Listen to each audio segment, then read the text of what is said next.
Okay, so thanks to August, we can officially call this meeting to order. So today is Monday, I believe, April 28th. We are still in the year 2025. So, okay, so we're meeting in person. Some people will be joining us online. We are going to start with the roll call and then we'll follow the agenda. So Julia, thank you for getting us started. Yeah, okay, everyone. So Suzanne, Commissioner Reed. Commissioner Reed. Are you doing Roll call, yeah. I'm here. I'm 85% here. Thank you. And then Commissioner Daddle. Here. Alman. Here.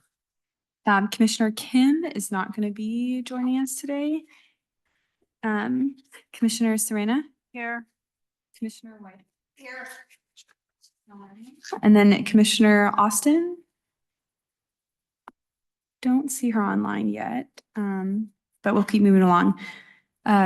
Commissioner Alvarez is also not going to be joining today. Commissioner Bennett. Here. And Commissioner Britton is also not going to be joining. And I didn't hear my name. And Chair Mavondo. Here. And can we also check with the ex-official members and supervisors, please? Yes, yeah. For ex officio member Sarah Morgan, she's online. Sarah, if you want to say hi. Here. Thank you. And then ex officio member Carla Fresquez, who I don't see online. Let me see.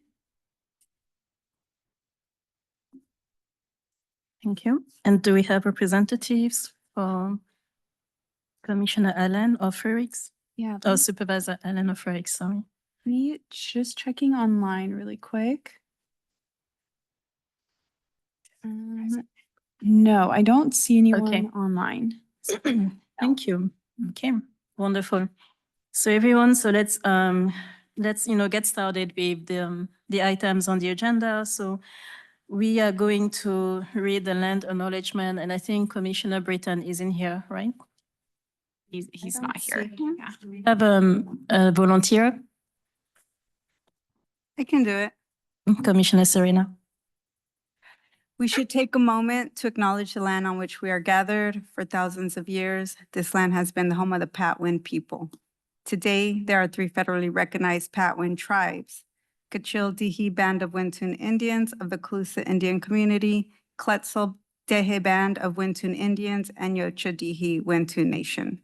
The Patwin people have remained committed to the stewardship of this land over many centuries. It has been cherished and protected as elders have instructed the young through generations. We are honored and grateful to be here today on their traditional lands. Thank you, Adelita. So let's move on to agenda item number 2, approval of the agenda. Does anyone have any question? Request? None? Okay, do we have a motion to approve the agenda? I move approval. Commissioner Reed. Thank you. Second. Is that? Who is the second? Commissioner Ullman. Thank you all. Questions, discussions? Okay, let's place it to a vote. Commissioner Reed, Aye. Commissioner Daddle, Commissioner Alman, Commissioner Serena, Commissioner White, Chair Mavondo, Aye. Commissioner Bennett. And that is everyone that we have in person. Thank you. So the motion passes unanimously.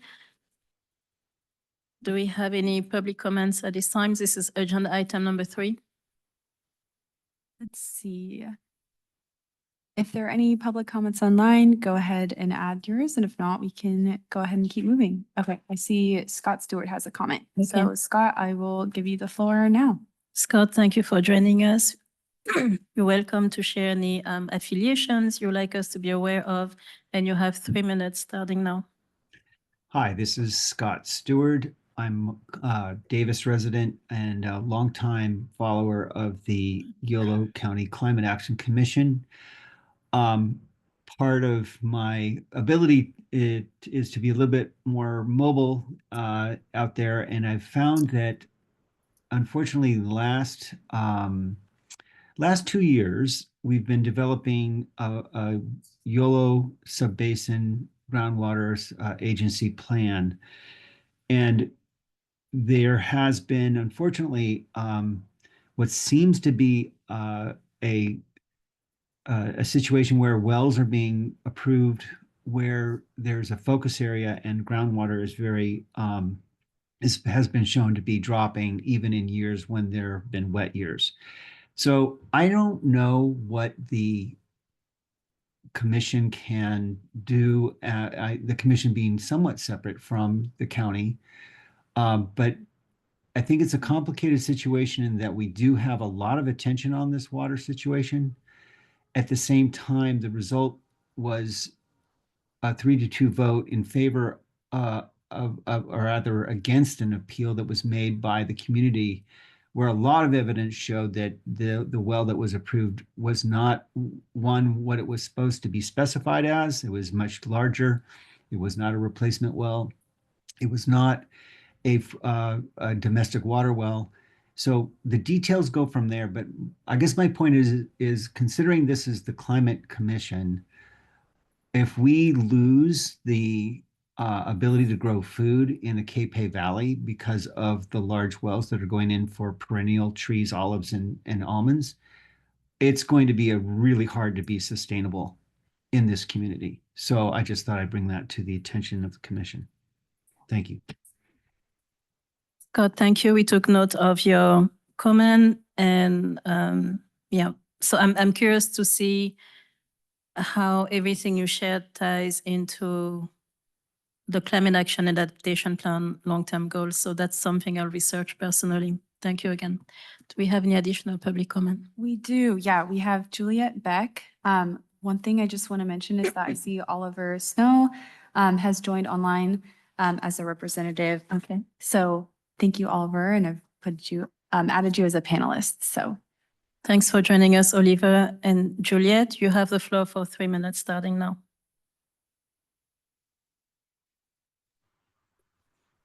Hello, commissioners and community, climate action community. Juliet, I'm also calling from Davis, and I'm calling. oh, Juliet, we lost you for a little bit. Could Oh. you? Yeah. Is that better? Can you hear me? Yes. now? No. I just wanted to also share my concerns with regarding the groundwater situation that Scott mentioned, but mainly to announce an invitation to an event happening this Sunday around Thule teachings, working with Thule and Oh, Juliet, we lost you again. You were working with.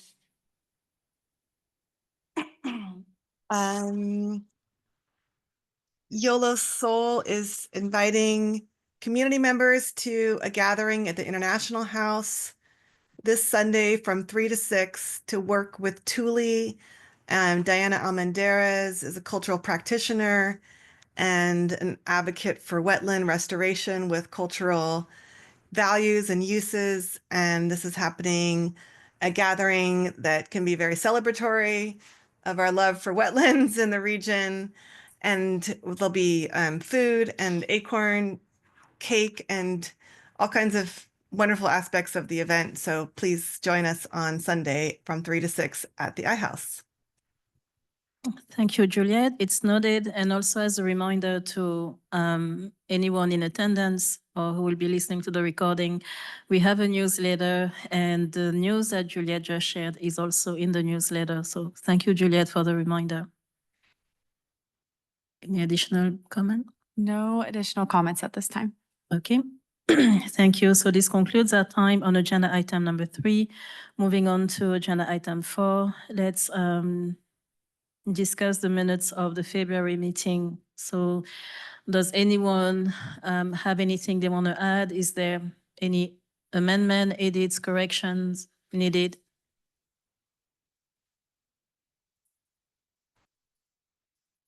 Nothing online? Nothing online. Okay. And so if not, do we have a motion to approve the minutes of February 24? I move approval. Commissioner Reed. Thank you. Do we have a second? Second. Commissioner Serena, thank you. Discussions? No? Okay, let's vote. Commissioner Reed, Aye. Commissioner Daddle, Commissioner Allman, Aye. Commissioner Serena, Aye. Commissioner White, Chair Mavondo, Aye. and Commissioner Bennett. Motion passes unanimously. Thank you, everyone. Minutes approved. So now we are diving into staff announcements and reports. This is agenda item number 5. My suggestion to all is to please write down your questions. We have about 7 different news pieces to hear about. So if you will hold your questions till the end, just because we have so much to go through in this meeting, and then we'll take all questions at the end. So we're starting with 5A. Please refer to attachment C and D. Thank you, Yuri, for leading us into this report. Hello. So I'm here to provide an update over Yellow Energy Partnership, and I'm excited to announce that it has officially launched since April 1st. So that's good. And also with that, we've had good coverage so far. YEP, which is also the Yellow Energy Partnership, which I'll be referring to as YEP, has been featured within local news articles, even received a shout out on a local NPR station, and has been promoted through our social media channels as well. We've also have been attending outreach events throughout the county to raise awareness about the programs. With that being said too, YEP has a bilingual page on the county website with dedicated online application forums. We also bring paper applications with us to all in-person outreach events to ensure accessibility for all residents. And during April so far, we've promoted YEP at 7 outreach events across the county, such as Yolo, Esparto, Clarksburg, and Knights Landing, and also Woodland too. As a result, we have received 4 applications for the Home Energy Score pilot program, and 1 applicant has signed up during our outreach event. Just wanted to provide that a little update as well. And then 2 applications for our weatherization program as well. So we plan to continue promoting YEP through online campaigns and in-person events throughout May and onto the summer. Additionally, we're excited to partner with Valley Clean Energy at the Woodland Hunting Festival on May 3rd, where we plan to have a joint outreach table to just further share YEP programs. And I'm happy to answer any questions, I guess, after the end of all of our staff reports. So thank you for all of your continued supports. Thank you, Yuri. So let's receive the report for 5B, update on Yolo County Regional Resilience Collaborative. Thank you, Juan, for joining us.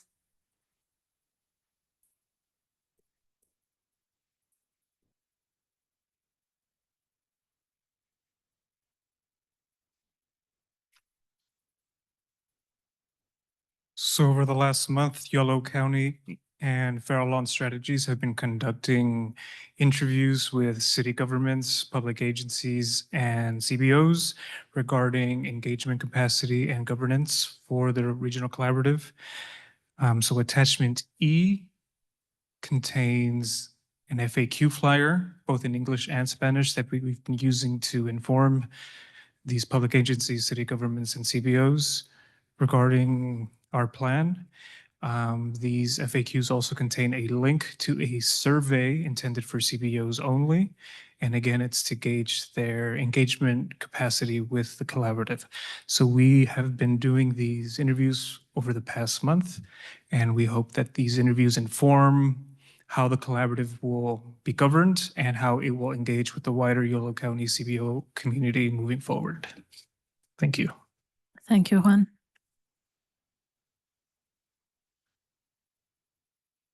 Okay, so we're ready for 5C, the update on the Community Climate Action Fund. So the Community Climate Action Fund is active. We've been receiving applications. We plan on closing the Community Climate Action Fund on May 9th at 5 p.m. Attachments F and G are the outreach flyers in English and Spanish that we've been using to advertise the Climate Fund. And again, it closes on May 9th at 5 p.m. and the review will follow soon after.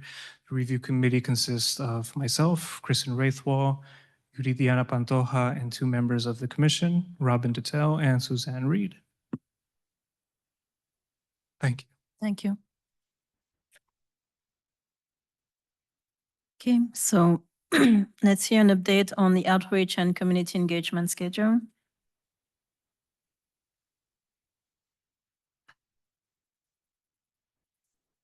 Update on some of the outreach events that we've been putting together over the past couple months. In February, we were able to attend the Almond Festival in Esparto, which was a pretty good event to kick off our outreach. And then in April, we did a big push of outreach just to make sure that the community was aware of the YEP program launching. And with that, we were able to attend Dia de los Niños with the Yolo County Library. And we attended Clarksburg, Esparto, Woodland, and Knights Landing. We also attended the Yolo County Central Landfill Earth Day event, Northern Valley Indian Health Fair in Woodland, and the Ferns Park celebration for Dia de los Niños. Overall, we had some really great conversations with community members, and there was a lot of good feedback on the programs that we have launching and some interest there. These upcoming months, we will be attending the dates that are on attachment H. I do want to point out that there is a mistake in attachment H. The Honey Festival lists as May 10th, but it is May 3rd. And then that is all for the outreach we'll be doing for next couple months. Thank you. And that was Andrea Garza. Thank you so much, Andrea. So let's hear the update on the Equity Framework Ad Hoc Subcommittee. Who is filling in for Natalia? Natalie is calling in remote. Oh, here you are. I didn't see you. Way up there. Hi. All good. Hi, all. Apologies for not being in person. I'm recovering from a cold and I felt more comfortable being at home today. Of course. Thank you. So the update is that about 2 weeks ago on April 14th, the ad hoc subcommittee had its first meeting. During this meeting, we walked through the preliminary outline for the framework and also walked through the example that we are basing that preliminary framework outline on, which is the City of Seattle's Racial Equity Toolkit. And so the summary of the meeting is that the ad hoc subcommittee members reinforced the need for a clear, concise, accessible, and capacity-informed tool. We also continue to hold these important for our work. And then we will be intentional about providing links to existing data sources such as the farm worker study and expand the community profiles in the CAP section to include those as a section in the framework.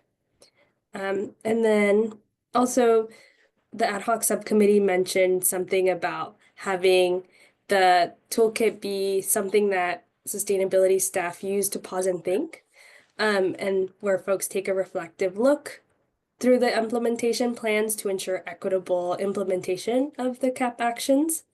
And then also in regards to formatting, the suggestion is that we have maximum 6 pages, have ADA-friendly formatting, large print, and with a checklist approach. And so Yuri, Andrea, and I were working in the next couple of days to have a draft ready by April 30th. And so afterwards, we plan to send that draft over to the ad hoc subcommittee for review by Friday, May 2nd. And so that'll give the ad hoc subcommittee about 2 weeks' time before the next meeting on May 19th to discuss what their feedback is. And then afterwards, we plan to incorporate this feedback and have the final framework be ready by June 2nd. And so we could have that ready and prepared for the June 23rd commission meeting. So yeah, those are my updates and happy to take any questions. Thank you, Natalia. We're going to hear the last updates and then we'll circle back with questions. So the next on our list is the Civic Sparks recruitment for 2025-2026. Please refer to attachment I. Hi, everyone. So a different update for Civic Spark than I was planning to share today. So over the weekend, the federal government canceled 98% of AmeriCorps contracts in the state of California, including Civic Spark. as you know, I managed Civic Spark for the first 5 years that it was in existence. AmeriCorps is something really near and dear to my heart.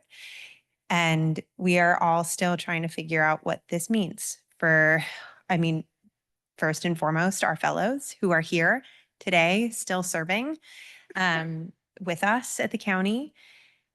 It's illegal. What happened was illegal. It was a massive overstep. It's canceling contracts that are already in place for work that is ongoing. The grounds on which contracts were terminated, there's a very strong legal case to be made about why this shouldn't happen. And there is a really amazing large coalition of folks who are trying to push back on this decision. But we are in a gray area right now. The information that we have is essentially continue to serve. We'll see if this gets overturned. But at any point, the federal government could put a stop order on all AmeriCorps programs and all fellows can be dismissed. And so recruitment feels like not the problem for us to be worrying about right now. I think the thing that our team is trying to do is support our fellows who are here and at any moment could have a really major impact to their lives. And we're doing contingency planning for what that looks like for our work in the short term. If AmeriCorps members are told to stop working, if legal challenges that are ongoing do not work, or if there is further overreach. And so clearly I feel at a loss. AmeriCorps is one of those programs that's constantly on the chopping block, but it has a 36-to-1 benefit to cost ratio for what is delivered to our communities here in California and across the nation. This is one of the things that folks could almost always agree was a really good thing. And to be in this situation right now, there are tens of thousands of AmeriCorps members who have already been told that their service is complete. And I think that number is going to grow over the coming weeks. And so if we could take a minute, we've got Natalie up on the screen, Juan and Andrea here. I am so grateful for them and for their service and all of the ways that they have showed up for their community. They make the equivalent of less than minimum wage. And you all have seen the work that they are doing for our community here in Yolo County and all of the incredible ways that they have stepped up to make Yolo County a better place. I'm so grateful for them. And I know that you are as well. Can we have a round of applause for our fellows, please?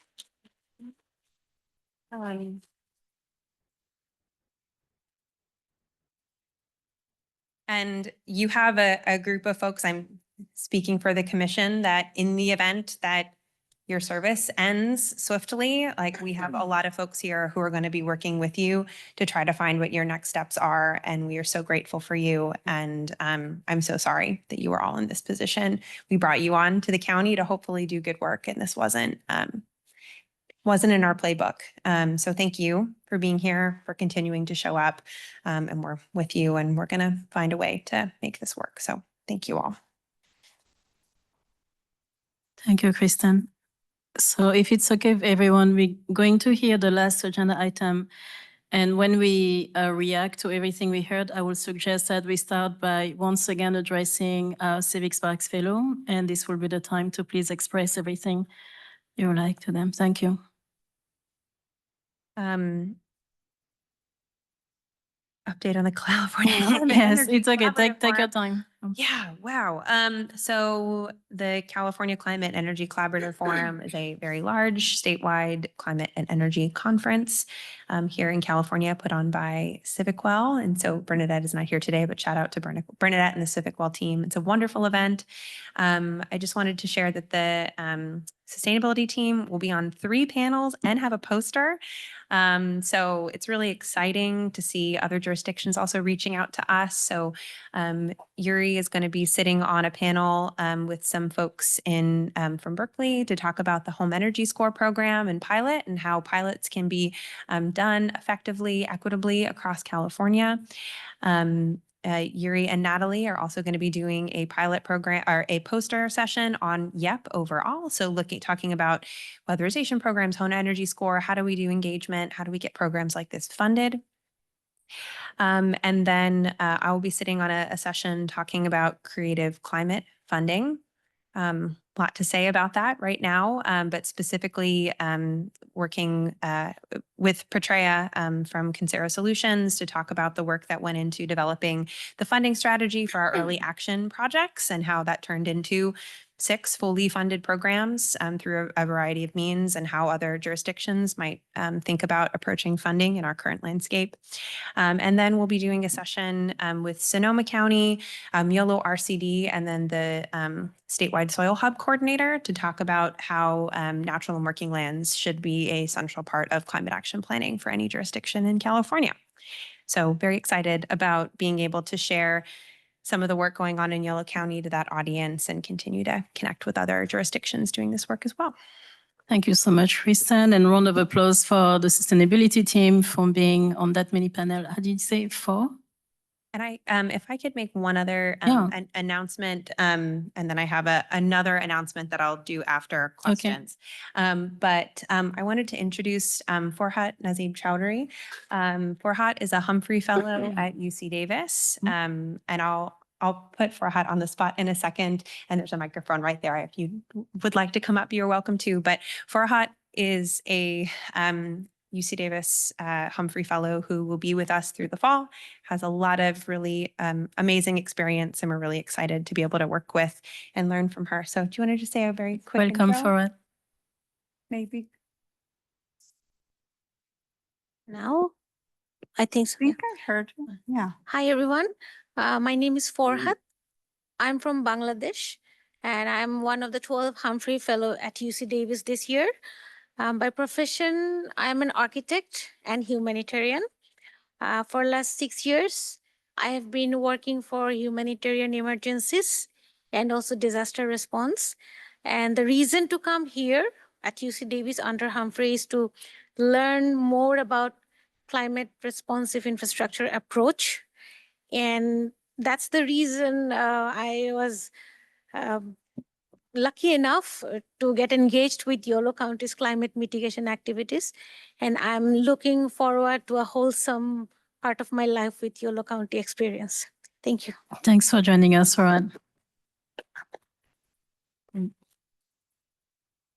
Okay, so wow. So please let's start again by opening the floor to the commissioners and take a moment to thank Natalie and Juan. You're also young. Am I missing someone? Andrea. Andrea. It's at Civic Sparks Fellow, right? Okay, sorry. Who wants to start? I can Yes, go. yes, Adelita. Well, first of all, most of the support staff were Civic Spark Fellows and have transitioned into staff. So we have always relied on, Civic Spark Fellows and, just your enthusiasm to support what we're doing here. So just want to say thank you. And, I'm also very, upset about this news, and I'm going to be, praying that we're able to keep you. I don't want this to be goodbye. I want this to be, hold on. we're going to, advocate for just the reversal of this awful decision. So I just want to express how grateful I am to all of you and to Kristen for stewarding that program here and making sure that we have that kind of support to keep the sustainability team afloat, because I think, we were only able to afford Kristen, and now we have all of you. So thank you. And, chin up, we're going to get through this, and we're going to be looking out for you all. And so I don't want this to be like a departure response. I want this to be like, we're in this together, and we're going to continue to keep hope high. And so thank you. And I also want to say congratulations to Yuri for, the launch of the YEP. This is so exciting to see come to fruition. And it's really exciting to hear that things are moving and, residents are responding. I'm excited to spread the word and let folks know that this is available to residents. I know, folks that could really benefit from this. So just want to say congratulations for your hard work and for the team to, have contributed to that YEP program and the launch. Thank you. Thank you, Commissioner Serena. Commissioner Reed and then Commissioner Ullman. Yeah, I mean, I think we're all shocked and alarmed. Truth in the matter, with the work that we have before us would not have been accomplished without our Civic Spark Fellows. Yep. They have stepped in and stepped up in every instance, including when Kristen took her leave. And we just had 4 presentations from our fellows who are running our implementation programs. So this is heartbreaking for us, for you. And I second Commissioner Serena's comment that you can count on us for support, and we're going to go forward from here and overcome this abuse, really, of government authority. So thank you from the bottom of my heart for everything. Thank you, Commissioner Reed. I want to acknowledge that Commissioner Britton joined us and he's online. Commissioner Ullman, you have the floor. Yes, I just want to say that it seems that every day there's another announcement coming out over what's left of the media about the actions of our federal government that are stunning and depressing. But moving aside from that for a moment, I will say that Yolo County's sustainability and climate action efforts and the sustainability department and the programs have been exemplary. They've been a model program, and it's because of the team effort that's gone into them. And each and every one of you, we owe you our gratitude and our respect and the assurance that we'll back you in any way we possibly can going forward. Your contributions have been of inestimable value. And I'll say personally, in our family, we've been impacted by these changes to the National Science Foundation, to NOAA, members of our family whose careers have life careers, and their research has been threatened, if not eradicated entirely. So it's something I take personally. And so I'm with you 100%. And thank you very much for everything you've done to make Yolo County a leader in climate action. You're truly appreciated. Thank you, Commissioner Ullman. And I'll be speaking last to close us on that. But know that even though I'm speaking last, everyone is thinking I'm just using my privilege as chair to be a bit bossy. So I want to start once again, and sorry I was tripping on the names. You're such a big team that now I have to keep track of who is a Civic Sparks Fellow, who is in transition, and who is, I know who the staff is. Julia is giving me the look. It's like, you better know I'm staff. But more seriously, I want you to all look at Kristen.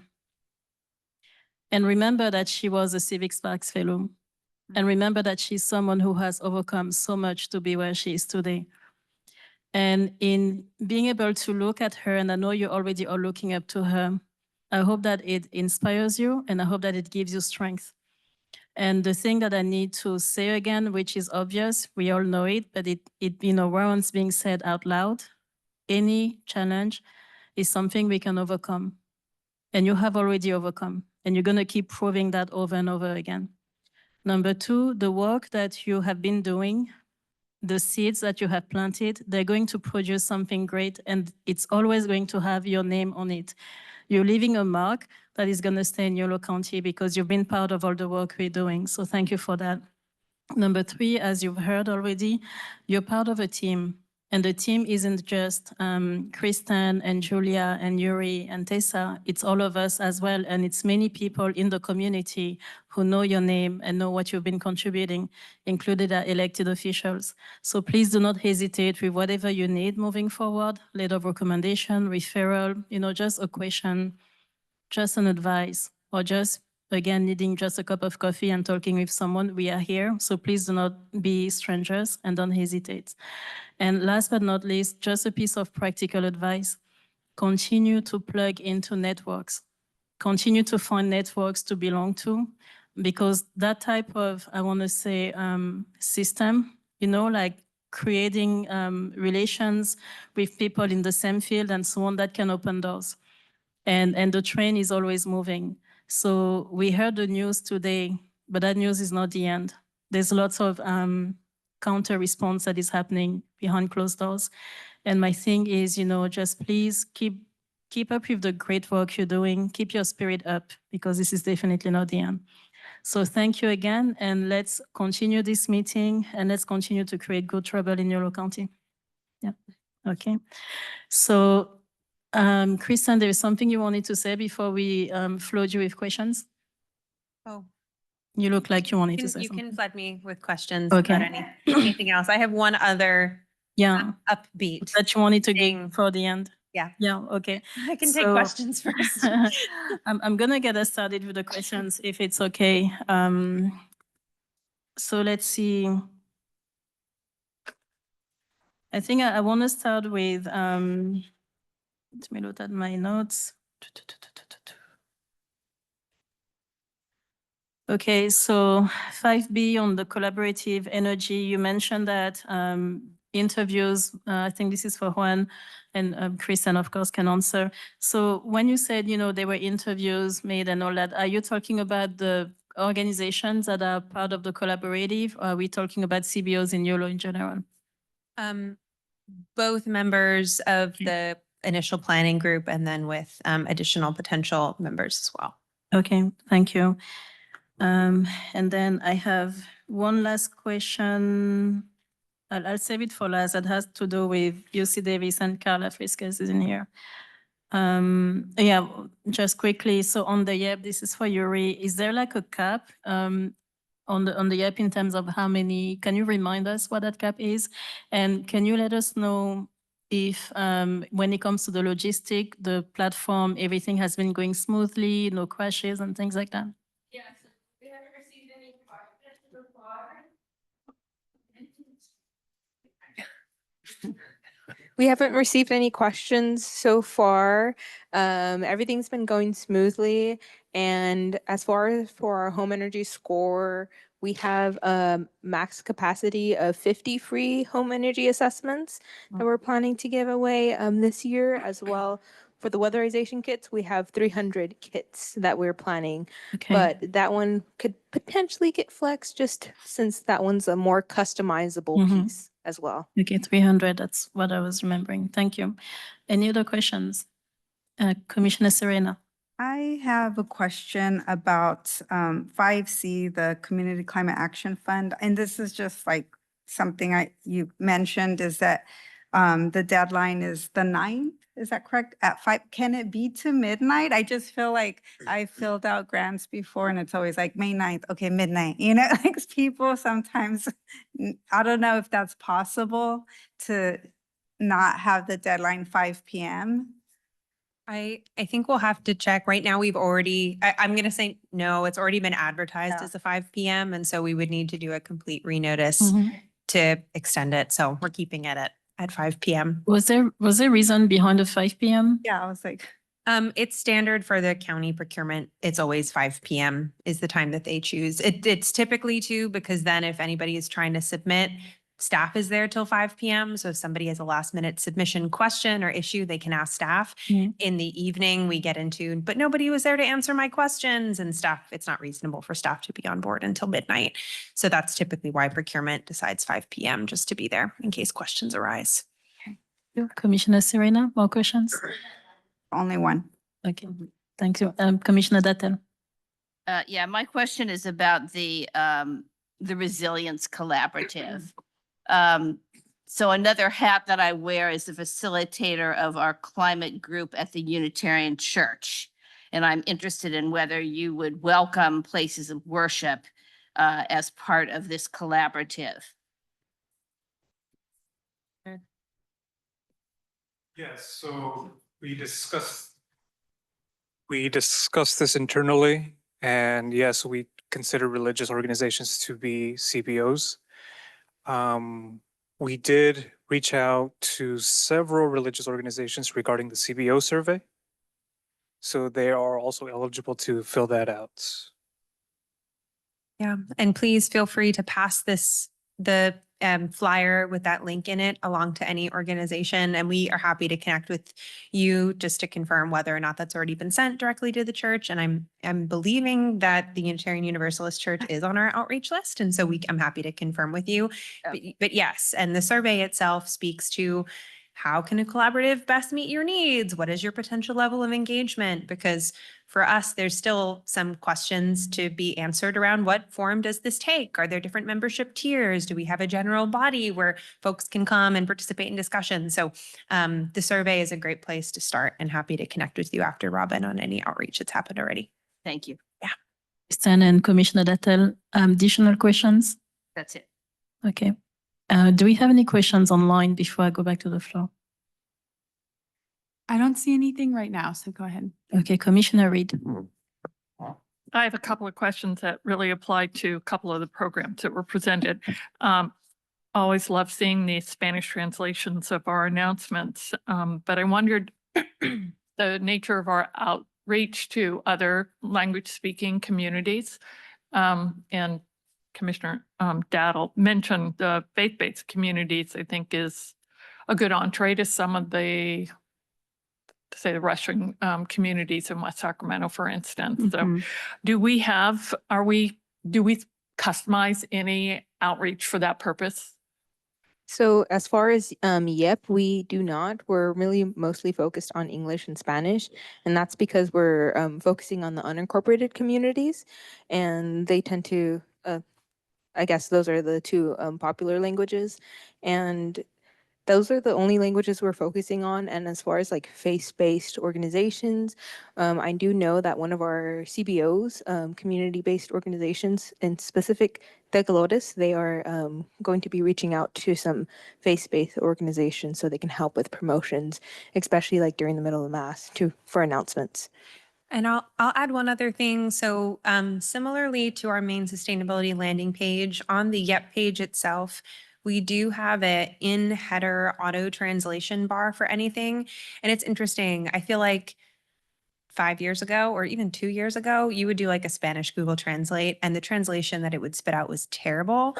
I don't know what AI model is being used. The translations have actually gotten significantly better over the last couple of years, to the point where these translation bars actually do a pretty good job of capturing the main body of our information in different languages. And so at this time, we don't have, it's not our standard practice to make our flyers in Russian as well. We have our in-team ability to do Spanish language translations. And then, always if we're getting requests, we are happy to work within the county to find a way to get additional opportunities out there. Yeah, I second Commissioner Dattel's interest in the faith-based communities, just because they are places of gathering for people that we wouldn't ordinarily reach. And even if they're located in an incorporated city, they still will draw members from the unincorporated community if they have no other place to gather, including, the Buddhist religion or Sikh or other Asian-based communities that I think it would, as we go through implementation, if we can develop those relationships, would be an excellent outreach tool.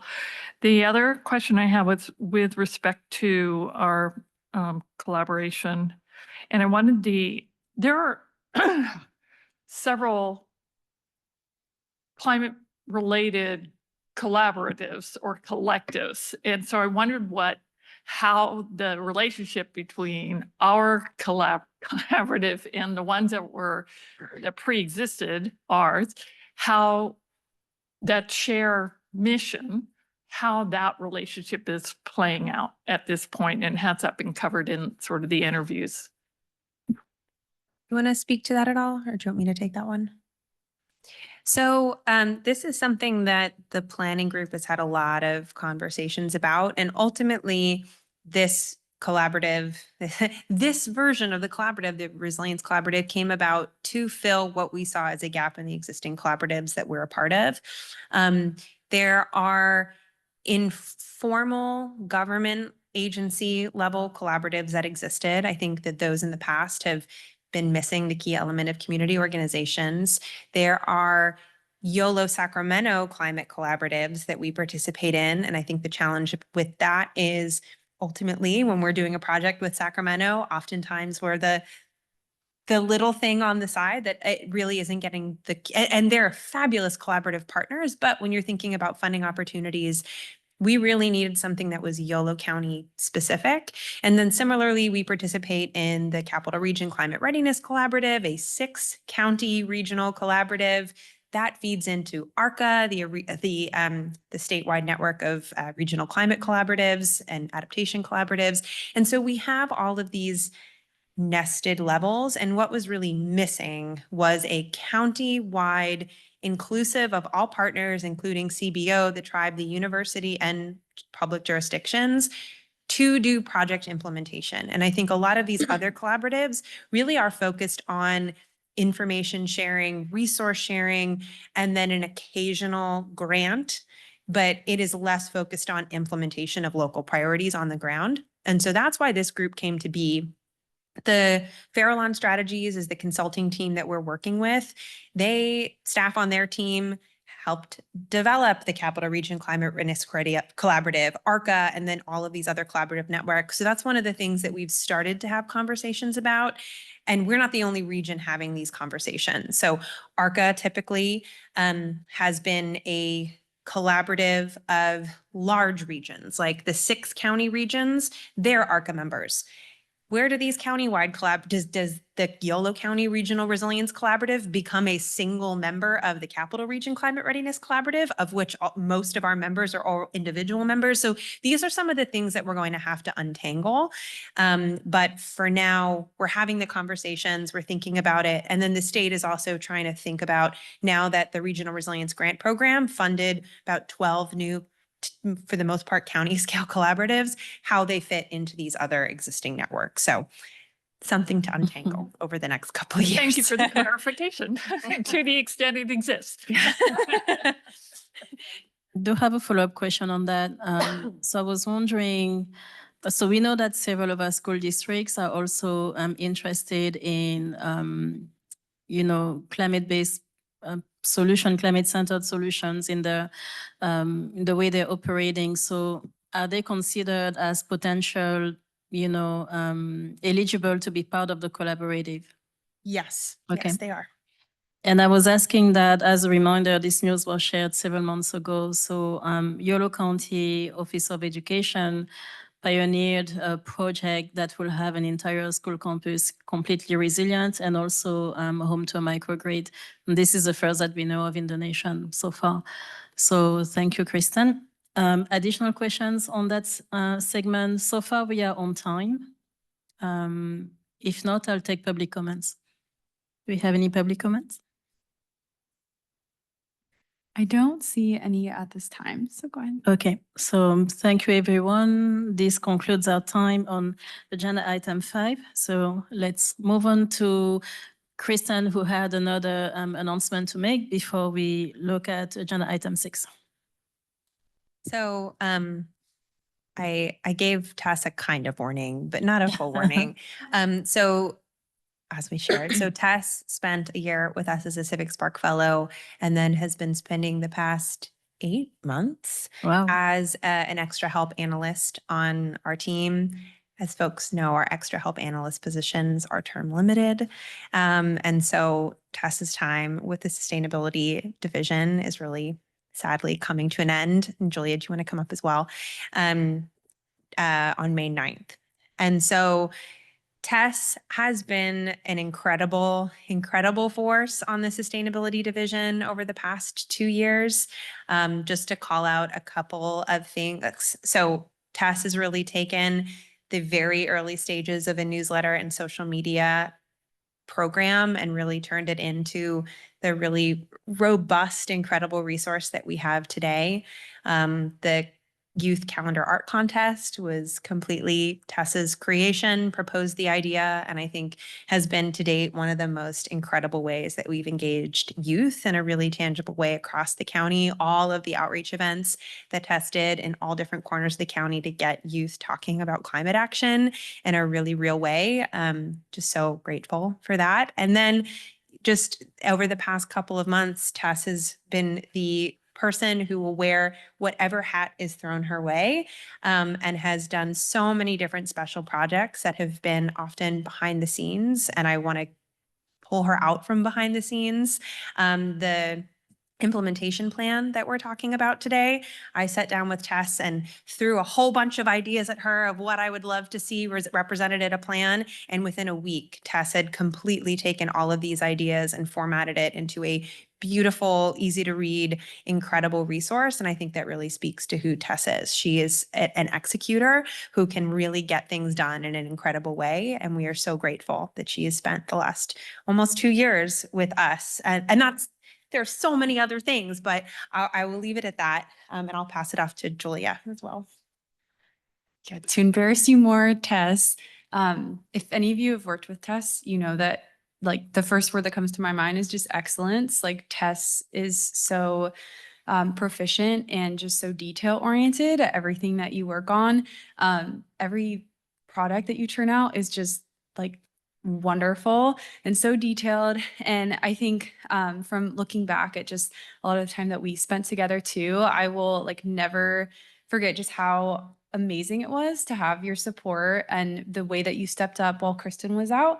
It was just like unthinkable to see, just to be able to trust you so much and just know that like I didn't have to track down the things that you were doing. You were just doing them. And like you weren't just doing them, you were doing them above and beyond and like, you know, initiating your own things and tasks to support with. And that just kind of trust and like support is, you know, I hope you always feel that way for me too. And was just so incredible. And yeah, the calendar art contest like is just a relic of all the things that one of the major things that you've been supporting and led.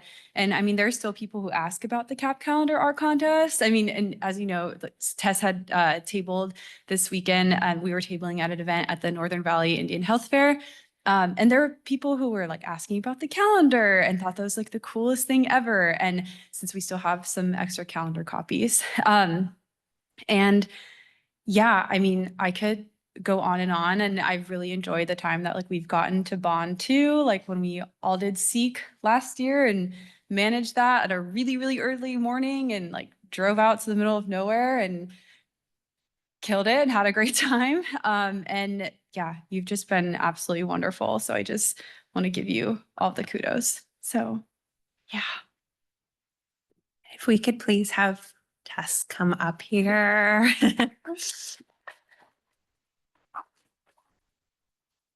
I have a really annoying thing for you to take home. It's a plant. It's damp. Thank you so much. If you want to say anything, you can, but I also do not want to put you on the spot. We'll keep it brief though. But yeah, it's been great over the past basically year and a half. I've learned so much, especially just coming straight out of college into this position. Like I've just done so many projects and accomplished things that I never would have even imagined. And I'm grateful for everyone's support. But thank you. Mhm.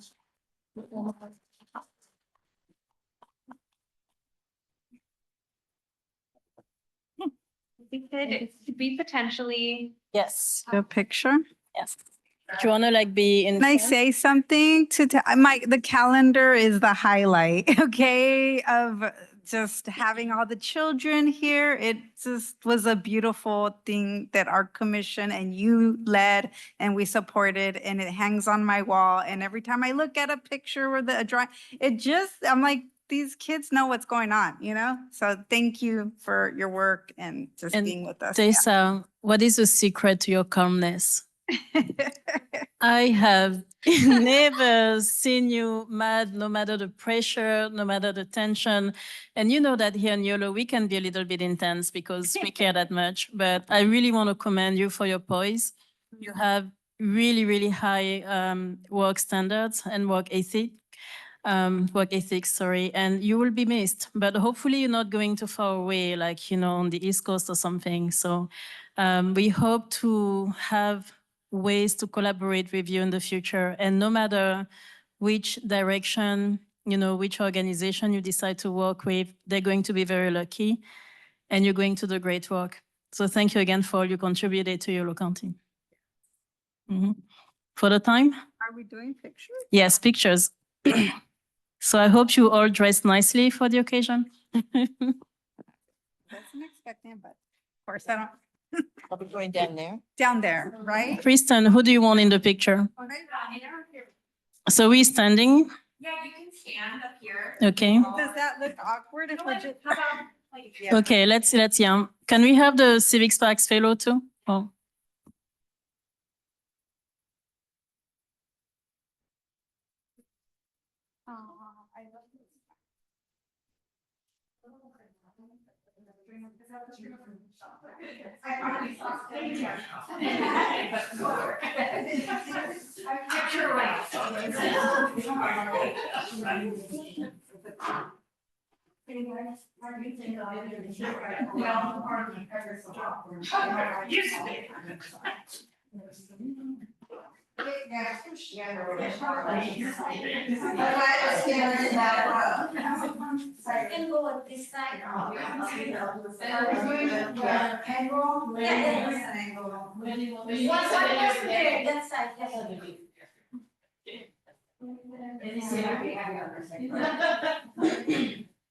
Now we are smiling.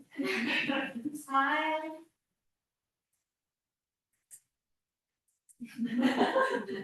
With this phone, right? Yes, yeah. The shining one is in line.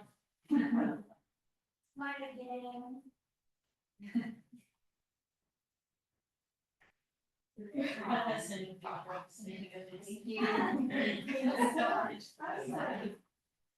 Thank you for that.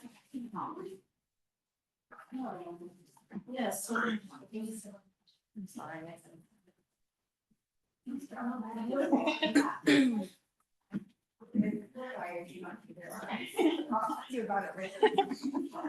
Okay, so I need to share something. It feels like every year we have to say goodbye to someone, but this is what comes with having the opportunity, great opportunity to train people into this line of work.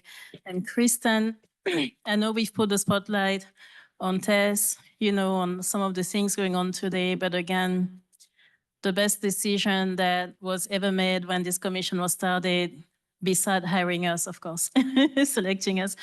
Yeah, no, but thank you for how creative you are in the creative solutions that you find to keep moving us forward. And again, to the sustainability team, we see you, we value your work, and so thank you all. Who is ready for the next items? You know what? Yes. We have one public comment. I'm sorry. It's from Oliver Snow. Okay, yes, Oliver, you have the floor. Thank you again for being with us today. Oh, thank you. Yes, I just wanted to briefly echo the thanks to Tess and the praises. The calendar was mentioned a few times, and I was a big fan of the calendar and looking through the artwork that got submitted. So thank you, Tess, and also would echo all the, unfortunate to hear about what's going on with AmeriCorps and Civic Sparks, but hopefully the courts will step in so we can get more great candidates like Tess and all the other Civic Spark fellows we've had. So thank you. Thank you so much, Oliver.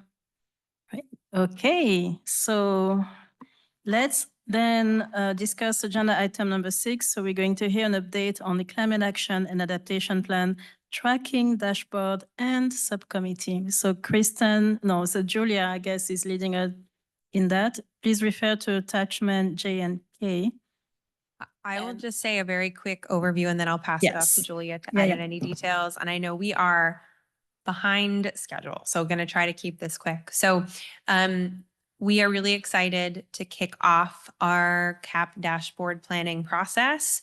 And we have Michael Hendricks, who I know is a familiar face, who was an incredible resource throughout our CAP development process and was just really wonderful to work with in developing our inventory, our actions, our different scenarios. And so we're really excited for this opportunity to get to work with him and the additional consultants on his team to develop this dashboard. So today, the purpose of today is to get a orientation to the CAP dashboard. We're going to be in development for the next several months. And the key action, so I want to make just a flag up front, we're going to have to come around to an action and a vote to select 3 folks to serve on a subcommittee to work with the sustainability team, Michael Hendricks and Kazel and Cheryl to develop the CAP dashboard. So we will get back to that. Yes, NJ. Is Michael with us today?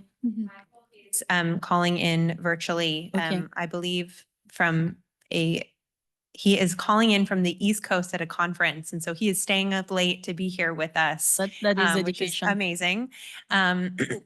Julia, anything else that you want to add in overview before passing it off to Michael? No, I mean, I think you pretty much covered it. I think we are really looking forward to actually having this move along and are really happy to have Michael and the Coswell team on board. And also really wanting to hear folks' feedback on some of the dashboard features, the public facing dashboard features that Michael will be sharing a little bit more about. And then we'll also quickly, I think after decisions are made this evening and going forward, try to set up a meeting soon with the folks who are nominated to be on the subcommittee and get that moving too.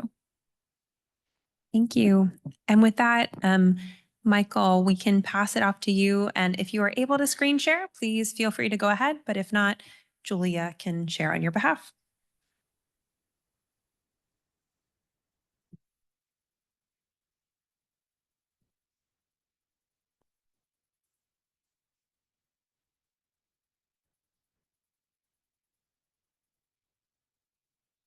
Michael there. He is here. Oh, there we go. Yeah, there was a delay there getting me as a host. Thank you. I'm so excited about this project.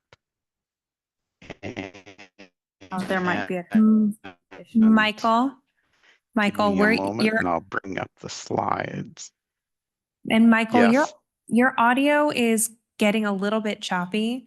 You might want to maybe turn your camera off just for bandwidth purposes. Okay. All right, can you hear me better now? Oh, yes. Yeah, you're coming through clearly. Okay, it's hotel internet. I'm sorry.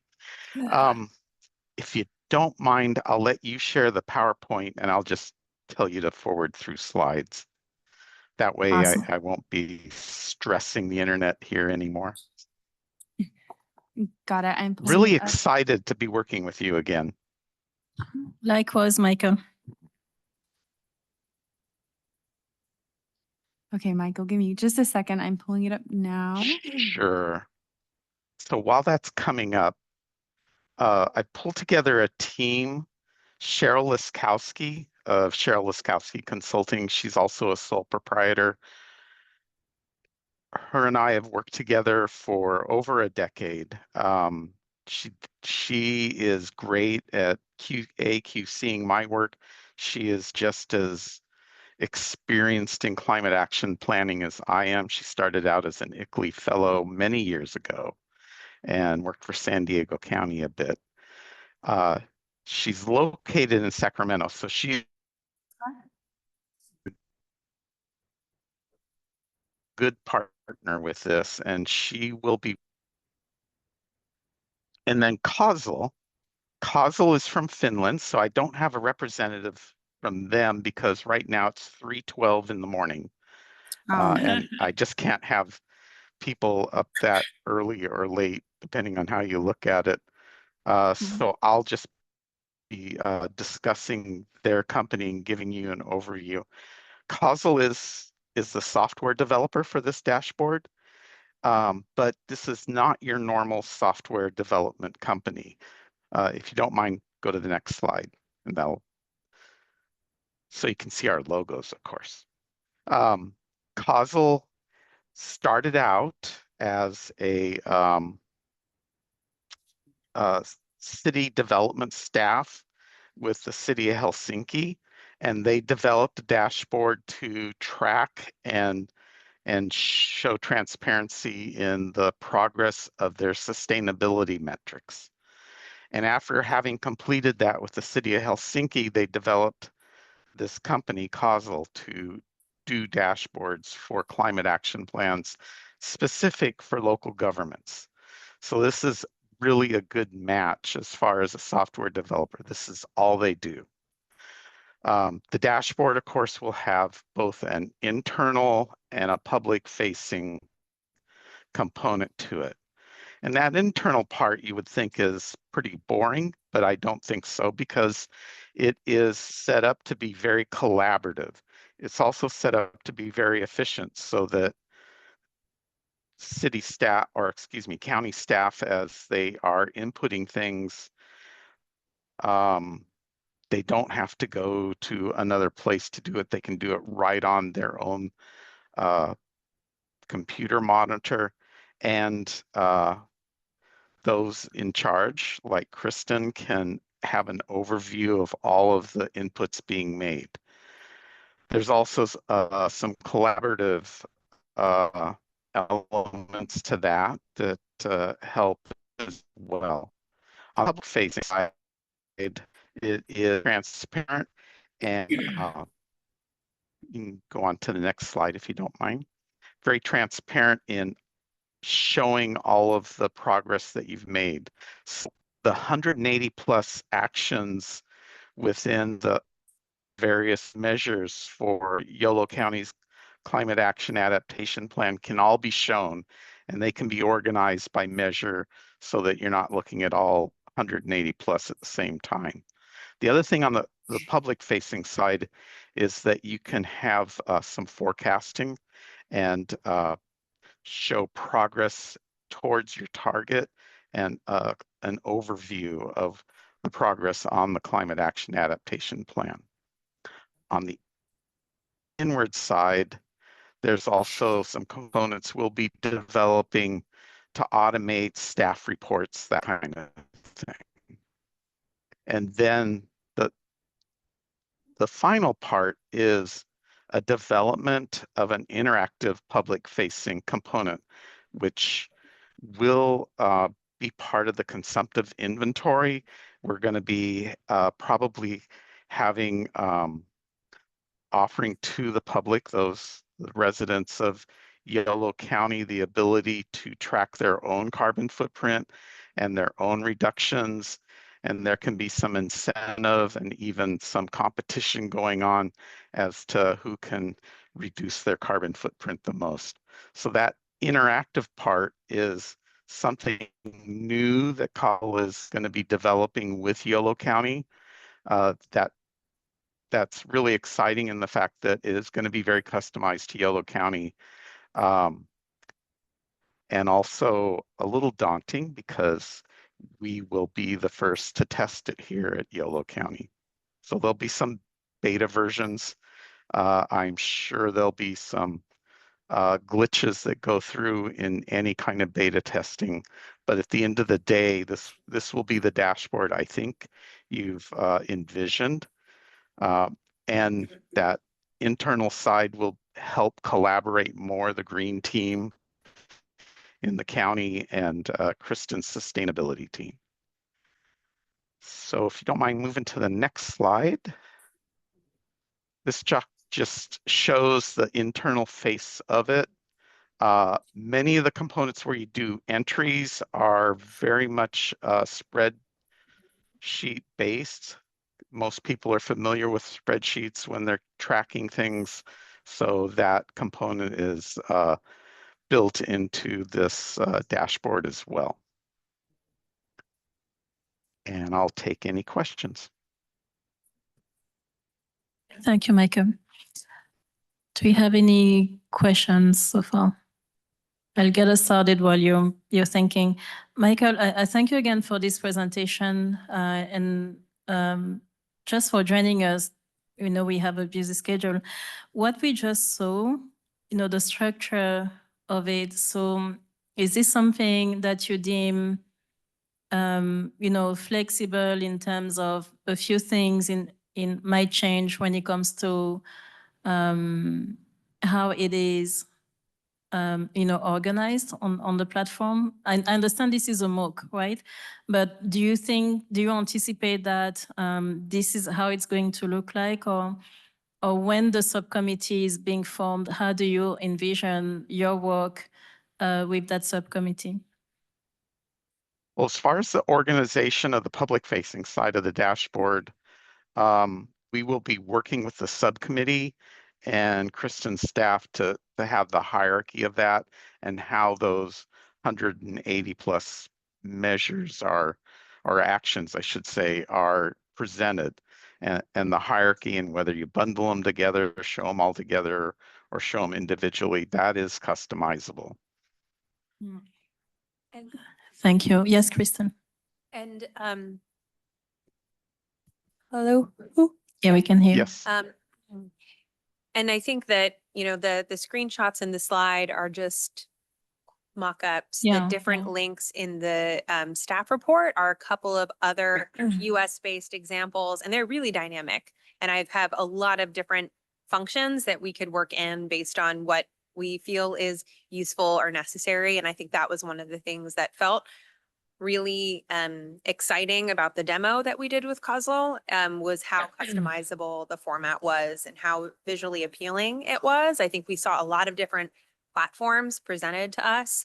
And this is really one that felt very user-friendly, and the examples that really touched on a lot of the public-facing components we were looking for. Awesome, thank you. And then out of curiosity, do you envision the possibility of like something that gives us a percentage in terms of the progress made or not? Like, you know we have this many action items.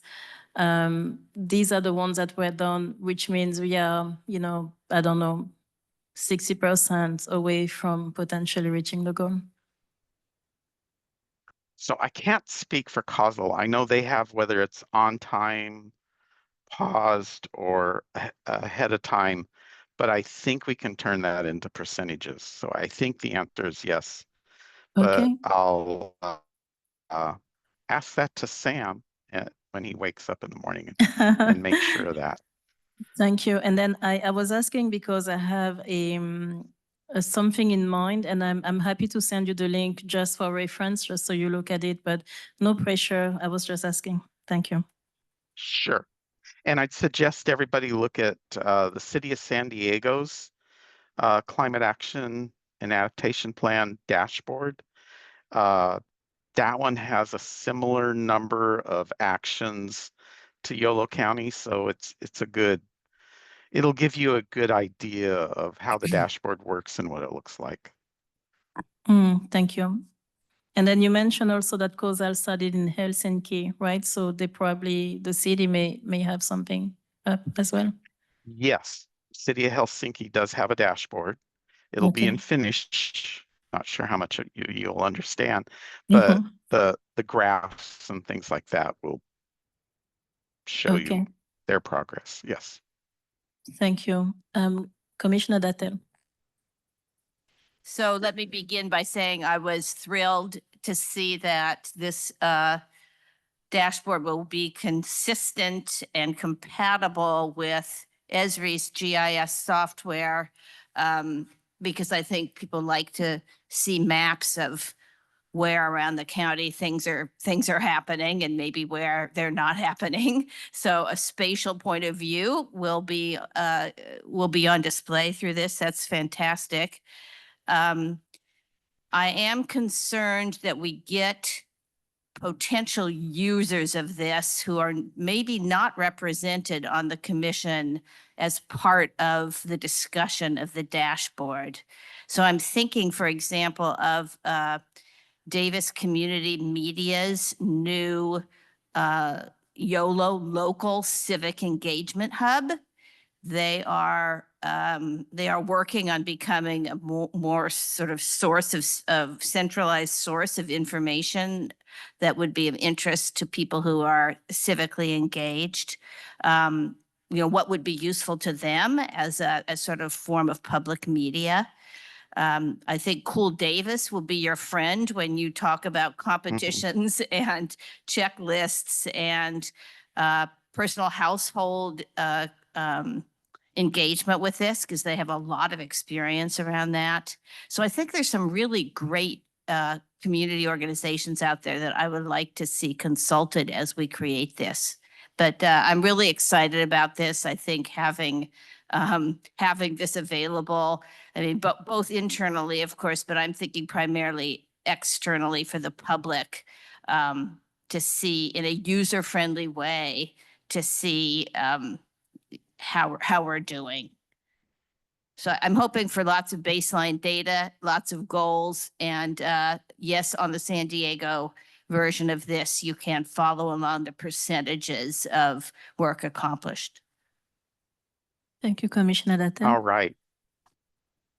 Commissioner Ullman and then Commissioner Reed. No, hi, Michael. I just wanted to say I agree. The San Diego example to me was the most clear and easy to absorb. I do have some questions here. We have 180 some odd action items. Data collection is going to be a question that I would have. Where is this metric data coming from? What the refresh rate is going to be for it, and again, how this site, once it's up in prototype version, what plans there are for testing it with the various constituencies that we have here in the county, so they can go in here and see very rapidly data that may be relevant to them if they're in the ag sector or the transportation sector or whichever. And not only to see progress, but if they're interested in participating in a way, a meaningful way, how some of this project progress was achieved. And so where they could dive into it and get some detail back that might influence their own behavior. But this is something for me that's been long awaited. I'm very happy to see it coming forward. And I'm quite happy that you were selected to perform the work with the consultants. I do have a question regarding Ms. Leskowski. What is her role in the as a subcontractor? She's going to be our stakeholder outreach specialist. So I chose her for that primarily because she's close to you. She can be there in person at a YCCAC meeting if you need her. But also she's done that a lot with California Air Resources Board on the Cap and Trade program and some of the other programs that they ran there. Right. I think that's wonderful. Having a local, someone locally in that role is very important. And this is kind of an interesting thing because you want to have it user-friendly to the extent that there are a lot of visual elements that are easy to absorb and at a glance type of thing. But then again, there are going to be questions people have where they could perhaps want to dive into it from a more technical aspect and if it reflects their business and that sort of thing. And my final question here is in regard to greenhouse gas equivalency or greenhouse gas inventory data.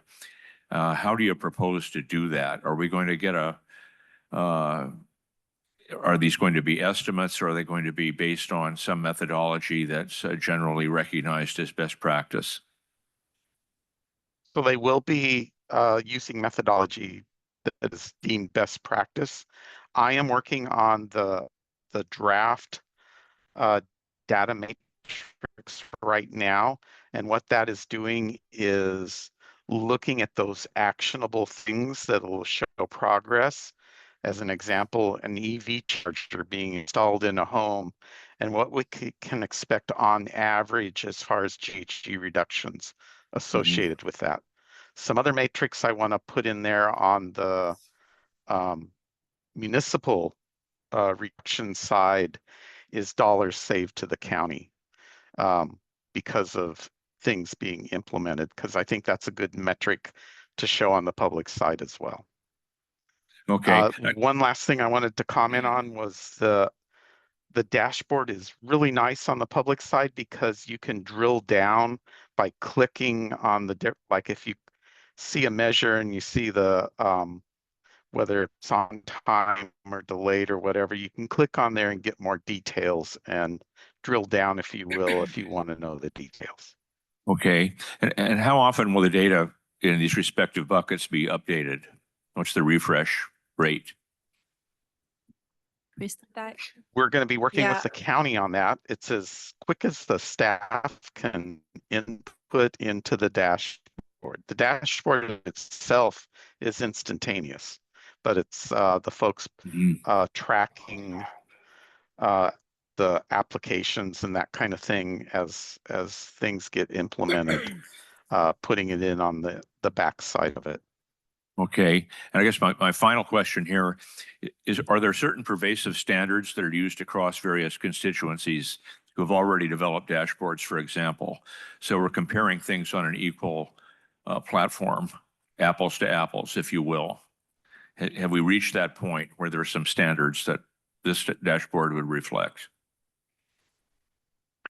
Climate action planning in general has become very standardized internationally. So we all use annual metric tons of carbon dioxide equivalents as the measure that gets used, and we will be able to use that in this dashboard. The matrix will be, the different actions will be customized to what Yolo County is doing, but a lot of that is already standardized. Thank you. And then Kristen, I think we'll need to say something before. Yeah, I was going to comment on the staff refresh rate. So, and this is, we'll speak to this a little bit more in our next agenda item on the implementation. Is it the implementation plan next? Yeah, on agenda item number 7. Honestly, the way that we've set things up is for all of our staff, including fellows, take on ownership over different actions and the tracking associated with them. Some of this is going to depend on what our staff capacity looks like next year. We commit at minimum to doing a twice a year, so a mid-year check-in and then an annual implementation summary. But our goal is once a quarter, but that's going to be more dependent on staff capacity. Yeah, thanks. Thank you. And then I'm throwing a question out that you don't have to answer now, like if it's going to be addressed in the next presentation. But knowing that the green team will be meeting once a quarter, I'm just curious to see if that is a space that you think of making use to collect some of the data. So yes and no. I think that functionally we can get some of the updates during those meetings, and we do. I think it depends on staff capacity across the board. So just getting folks into our spreadsheets to update them. Folks have been doing a great job, but there is so much on a quarterly basis that it is proving really difficult. We set up a structure for doing strategy by strategy implementation plans. And as staff can say, it's tracking metrics. It is a lot of work to update them. And so our current thought is that at minimum, doing a mid-year and end of year where we're actually going through doing a wholesale update, and then potentially having those other check-ins be placed for collaborative discussion on project implementation. But we're going to, as we move forward with these dashboard conversations, see what the internal reporting tool looks like, how easy it is for folks to actually go into causal and update, or do we need to be doing things on an Excel and updating it ourselves? So we need to, it's a trial and error process at this point of what feels doable. Okay. One step at a time. Thank you, Kristen. Ken, I know you have your hand raised. We're going to listen to Commissioner Reed first, and then you next. Thank you. First of all, Michael, we're really happy to see you. You're one of the highlights of our CAP development experience with consultants. So welcome back. I think what you've laid out is really great. I just have a couple of comments on the approach, which I think is going to necessarily be incremental. And I'm very excited that we are doing something new that is hopefully going to advance the area of tracking and public interface. So that's all very exciting news. I think my words of caution would be, this is the kind of thing that is difficult to do by committee. So I think the importance of having you all lay out the framework that you're working with and that you propose, and that it has taken into account the outreach with the stakeholders in terms of outputs, but not design, is hopefully the best way to go to keep the process from being uncomplicated. And also sort of an assumption or question. I'm presuming that we're going to start with phase 1 instead of trying to do all 183 at the same time. So just hold that question for a second and also comment on the data updates, because in reality, it seems as though the implementation of various measures, data is are going to flow differentially. So depending on when you get an output that's worthy of reporting as a data point, for instance, carbon sequestration is going to be a slow trickle of data over years, actually. So we're going to have to balance the desire to have an overall update of sort of where we are in the process relative to where projects are incrementally, and understanding sort of the time frame within which those projects are implemented, so people understand somewhere in the narrative that some things are going to go more slowly than others, just because of the nature of the tasks that are involved in implementation. So back to my question, I'm getting a nod of the head probably from Kristen that we're going to start on the phase 1 program. They'll all be in there, but our focus for the implementation plan is primarily phase 1. I will say there are a handful of phase 2 actions that we are doing that are in our implementation plan, because we're doing some of the preliminary groundwork, but we wanted to acknowledge that there is some initial work to enable them to actually happen in phase 2. Okay, thank you. Yes, and what Kristen said is exactly right. The software itself will be set up so that you could have all 183 actions show progress, but my sense is staff will be inputting those incrementally, and that's a wise idea. Focus on the ones that are the early actions to start with. Also appreciate your word of caution on trying to implement by committee. We've talked internally with Kristen on a hierarchy of how that is done. And as you pointed out, we'll be presenting the design of it, if you will, and wanting public input on tinkering with it a bit, as opposed to everybody trying to design the thing. Thank you. And Ken, I know Julia isn't here, but Ken, you have the floor. If you can unmute yourself.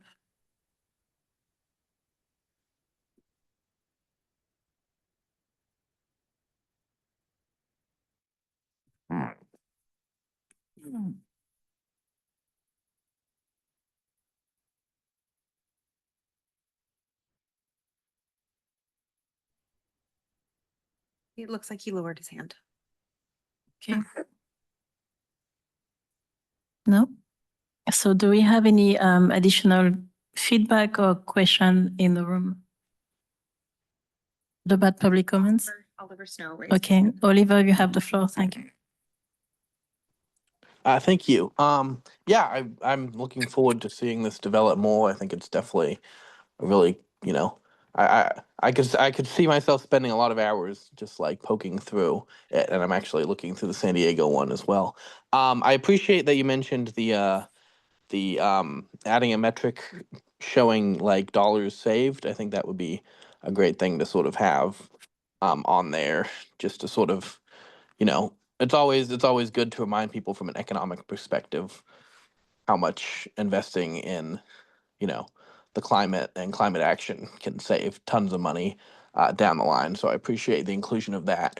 And I also I found it interesting that you mentioned sort of people being able to sort of track their own climate actions. I think that would be I think that would be really powerful thing to include. Would you be able to sort of scale that? And, I don't want to add on too much work, but like, I know some of the cities will be developing their own climate action plans. So would there be able to be any integration with like each city where you could see sort of, the county-wide website, but then how each city is doing on their climate action plan? Or would that sort of be beyond the scope of what could happen here? Thanks so much, Oliver. This is Kristen. That's beyond the scope of this contract, but I think it would be, it's always interesting to think about what does the work of the collaborative become? And if there are elements of this dashboard that we want to take regionally, that would have to be a separate project, separate contract. But potentially one day down the line. Thank you. Thank you, Oliver. So I'm going to ask if you have public comments on that before we come to a close. No public comments? One public comment from Juliet Beck. Okay, Juliet, you have the floor. Thank you.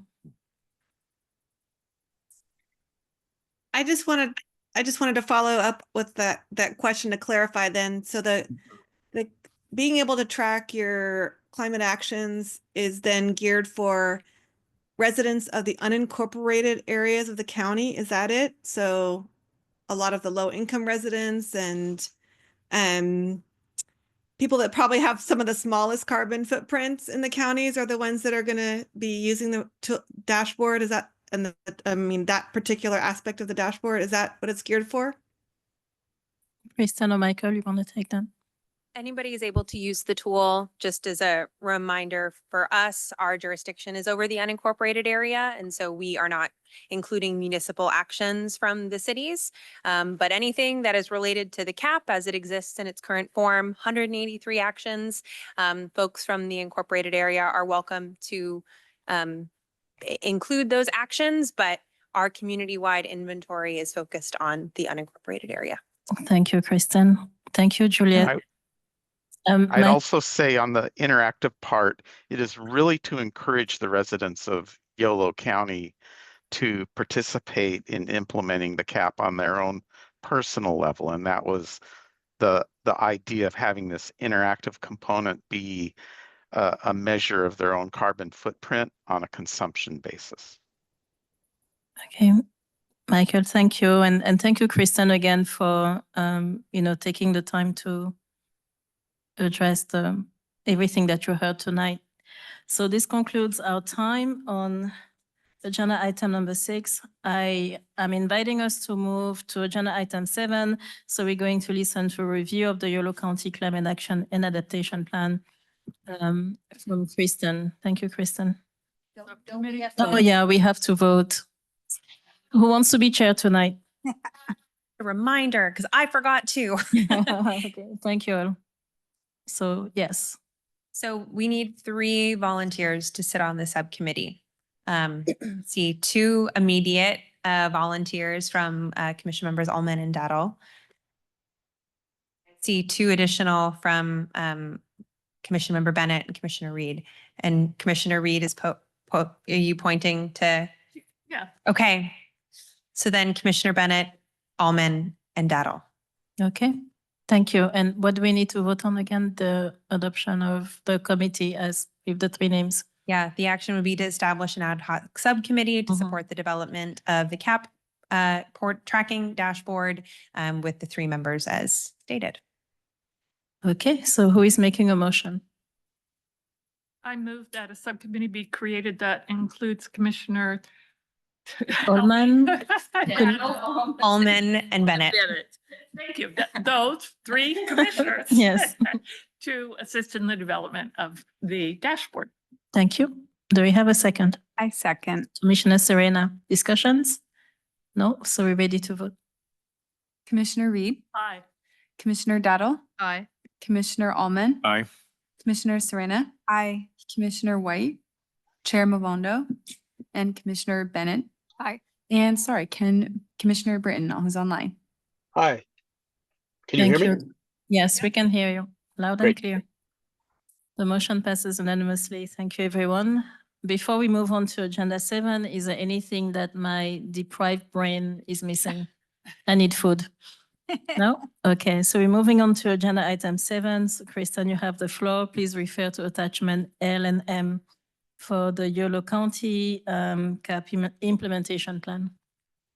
Thank you so much. Okay, and so I will try to be brief with my overview, given the time. So I'm excited to present the CAP implementation plan. First, our progress. So just to get you up to speed on what's happened since December when we adopted our CAP, and then our plan. And as we mentioned, first of all, huge thanks to Tess for developing the framework for this implementation plan. We are bringing this to you because we would really love your input on this. This is our first attempt at developing an implementation plan for our CAP. We want it to try to be accessible and give folks the sense of what we're doing. And I think that one of the drivers behind this is, as you can imagine, we are getting the CAP is so expansive. We as sustainability staff members are getting asked constantly, are you doing this? Are you doing this? Are you doing this? Are you doing this? And technically, most of these things fall under the 183 actions of the CAP. Many of them are phase 1, but we really need to be able to have something that points to, as Natalie and our team likes to say, our focus areas. What are the things that we are focusing on right now so that we are not spread everywhere and we're actually getting things done? And so that was the attempt with this implementation plan, was to put on paper, this is what we are working on in 2025. And I'll just say it's a lot of action still, but I think it speaks to the multi-step process to get things done. These are all of the actions that we are advancing, is how we are talking about it. In part are full. Some of these things will be completed this year. The majority of them won't. The majority of them, we are taking action steps to move them forward. So at a big picture, what have we done to get us to this implementation plan? The team met with the Green Team on February 5th of this year, and we had all of the staff members who are on the Green Team identify, what are you currently doing? Which of these actions are you currently taking progress towards? And or which are the actions that you think in 2025 you might be able to make some progress on? And so we were able to identify the actions that felt reasonable for this year. And then we met internally as a team, and for each one of our strategy areas, developed a project planning template that outlined for those actions, what are the specific milestones, who within the Green Team and or the Sustainability Team are responsible for them, and then starting to dive into what are the actual resource needs to get this done. Those resource needs together, majority of them are funding based, are going to inform our RFQ for a grant writer, which is going to be released this spring, hopefully. And then sort of along the same path, we're developing our equity framework, which we hope to have in the coming months, that will then be able to inform all of our future implementation updates and really make sure that our equity goals that we've developed through the CAP process are reflected in our implementation plan. So, and I will say that already we are not just going through this planning process. We've already submitted grant applications that came out of our February Green Team meeting, including with the Health and Human Services team to develop a farm worker wage replacement program for extreme heat. And so this is, I think that was really one of the amazing things that came out of this Green Team meeting, was so many different projects and programs and priorities. And so I'm just going to very quickly mention some of the key funding priorities that we're going to be targeting for this year that will go into our RFQ.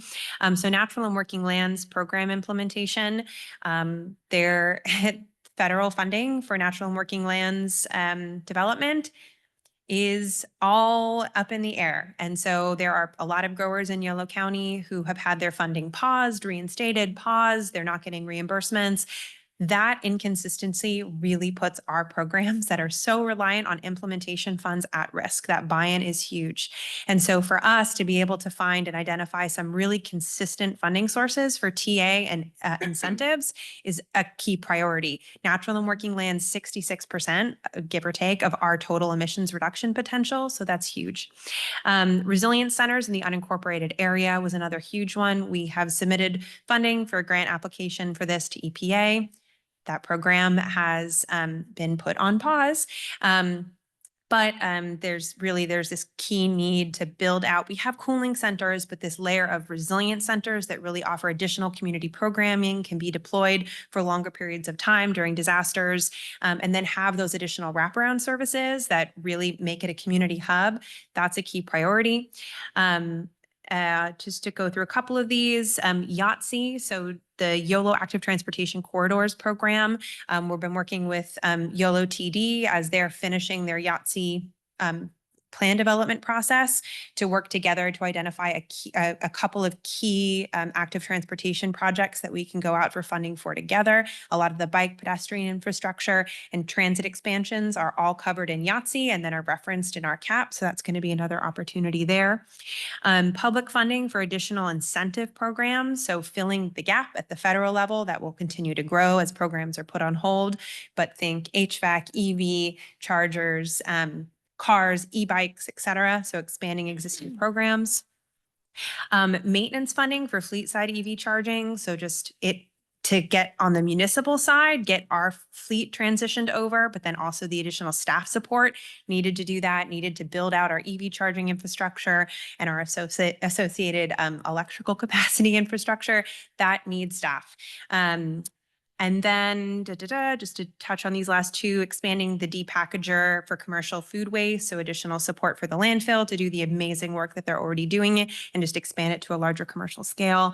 And then I noted the funding for cost saving staff. So things like an energy manager who can work with the sustainability team and Department of General Services to build out EVs and implement the inventory and feasibility study to remove fossil fuels from county operations, which is in its last 2 months or so. Those things, we say cost saving staff because if we are able to bring folks on to fill these roles, they're going to be able to make those transitions and go out for funding that reduce our energy costs in the long term. So with that, the hope is we have these internal implementation plans. Staff will be reviewing them with the green team. Our team will be project managing for the most part these individual plans in partnership with all of these partners, both the green team and our external partners. And then this will feed into the dashboard. And so as we figure out what makes the most sense, whether it be a quarterly or biannual update, we'll still be doing those regular ongoing check-ins to make sure that we're tracking progress. And so with that, I will open it up to questions. I would love to hear anybody's thoughts on the implementation plan, any other way that that information could be presented to be more readable, accessible to the community, or any questions that you have about our priorities for 2025. Commissioner Reed, thank you, Kristen, for the presentation. And also, I don't know if Mike is still with us, but Michael, if you're still with us, thank you also for the earlier presentation and the extra time that you're giving us. We appreciate it. So Commissioner Reed, you have the floor, Commissioner Reed. You know, sometimes I sit here and I listen to Kristen talk and I'm like, you know, we take a lot for granted because we've been in this for a couple of years, but this work is phenomenal. Really? I mean, you just rattled off not only all the elements that we've been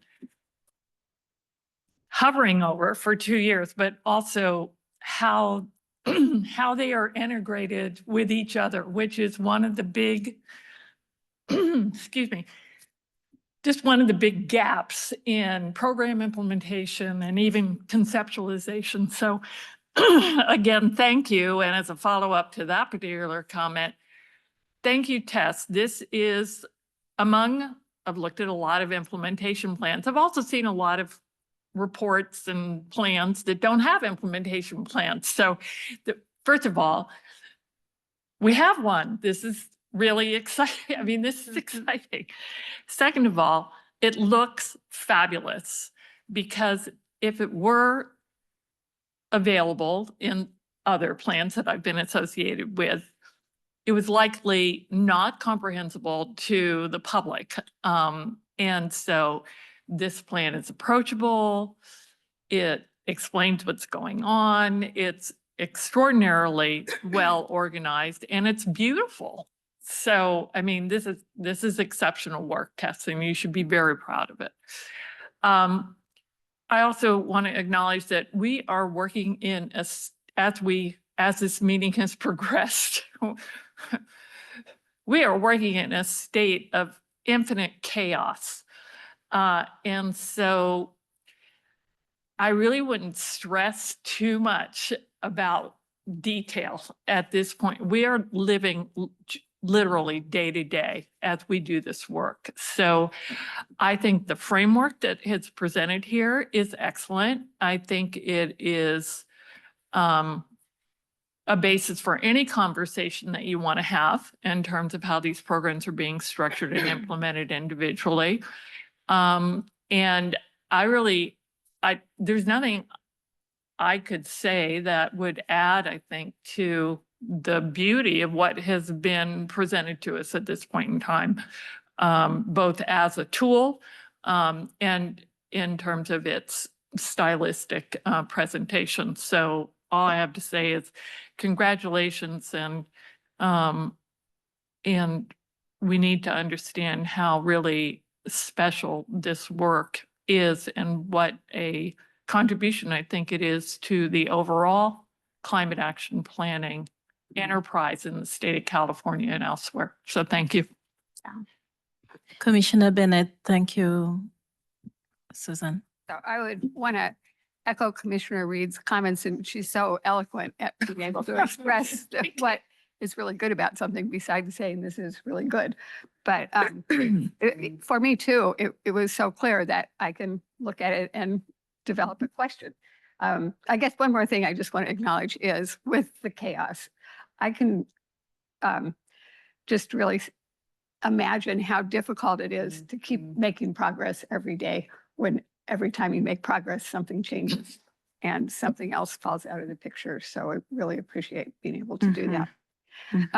The one question I had was on this slide about the priority measures and sample implementation. It says that it will, actually, I think that's the wrong one. There's a place where it says that tracking will be annual.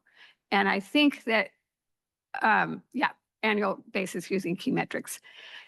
I'm thinking that internally there's more frequent reporting so that you're spotting things that are somehow set way back. And you're not waiting till the end of the year to go, oh my God, we never even started that. Yeah, I absolutely. I think we commit to doing annual metrics reporting. We will be doing a lot of incremental updating, but reasonably, I think putting together our impact report at the end of the year, it takes so much time that we don't know that we can commit, especially in this uncertainty, to having a public metric update more than once a year. But if as we move through this process, it seems like that's reasonable and we can do that, absolutely. But I think we still have too many unknowns with how the dashboard's going to work and what internal staffing is going to look like. But thank you. Thank you. Commissioner Serena, then Commissioner Dutton. I just want to say how exciting it is to be at this stage. You know, we've come so far, and this is really digestible. It's something that I'm able to go through, understand, it feels like all of our conversations from day one to now are being echoed. And again, you know, our so easy to understand the way things are laid out. And even if I wasn't a part of this process and I just kind of stepped in to look at this, I feel like I would be able to see what's happening, based on, the titles and kind of the direction that I'm being guided to. So just want to say thank you for all the hard work that's been put into this to, Tess, the team, Kristen, I'm really happy to see where we're at right now with this overall implementation plan for 2025. I know that things might shift around, but with the current structure here, it would probably be, something shifting things around would be not hard. It would be something that would be done with ease. And of course, keep us up to date, when those things happen. But I'm happy to see where we're at now. So thank you so much. Thank you, Commissioner Serena. Commissioner Dattel? Yes, I'm looking at the summary page, which is titled CAP Funding Priorities. There's 9 things on there that you went through, Kristen. And I just want to compliment you on the mix of items that are sort of directly public facing, the resilience centers, the resilience infrastructure, the active transportation, the public incentives on the one hand, and then a bunch of things that are mostly the county, taking account for the way it does things, which of course has some public benefit too, and partly as just an exemplary behavior. And then of course our largest private sector that we're asking to do the heavy lifting on this, and that is the natural and working lands. So I really commend you on that mix of things. I think that was really, really good public relations, and it really made me put a smile on my face when I came to that page. That is so good to hear. And I will say this literally, I just took exactly the notes from our green team meeting and we put it in a document. We brought a couple of ideas to the green team for the types of priorities that we wanted to work on in a year. And then we said, what gaps do you see that you think that you also have the capacity to implement? And this is where these ideas came from. And so I think this also really speaks to how amazing the green team members are and like their holistic view of what this plan is and what it's trying to accomplish. And so I think this also makes me really excited about moving into this next stage of getting a grant writer on board, because it is so clearly tied to the key elements of CAP implementation across almost all of our sectors in both public and, and municipal facing. So I also felt very excited about that. Thank you, Kristen. Thank you, Kristen. That's great. Let's keep online. We have any comments? Chris, did you also want to? Yes, Chris, you have the floor. And then Julia, you let me know for more.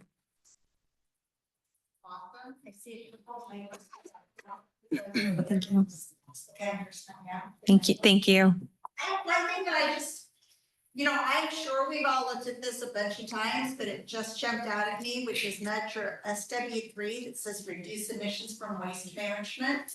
Now, it looks like we're talking about our garbage hauler, waste management. We just finished the contract with Yolo County, I think for a 10-year extension.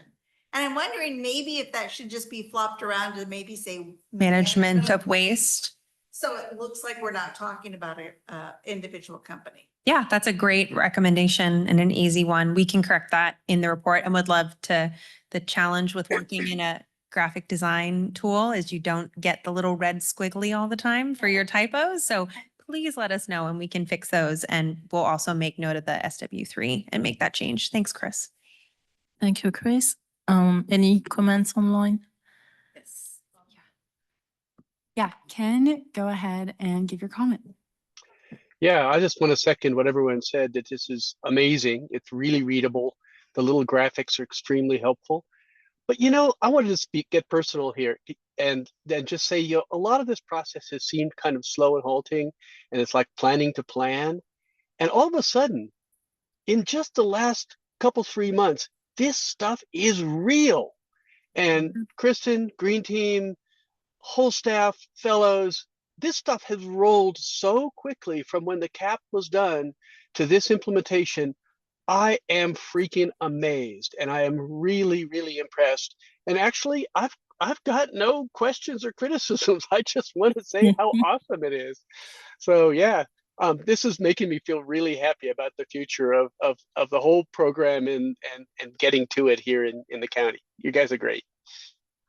Thank you very much, Ken. And along with the praises and acknowledgement of everyone's, work and energy and time on this, I'm also turning it to the commissioners, all the guidance that you have provided, the countless hours reviewing documents, all the meetings you have attended, and all the outreach events also that you attended. So I'm hoping that you can see the fruit of your efforts reflected in this program.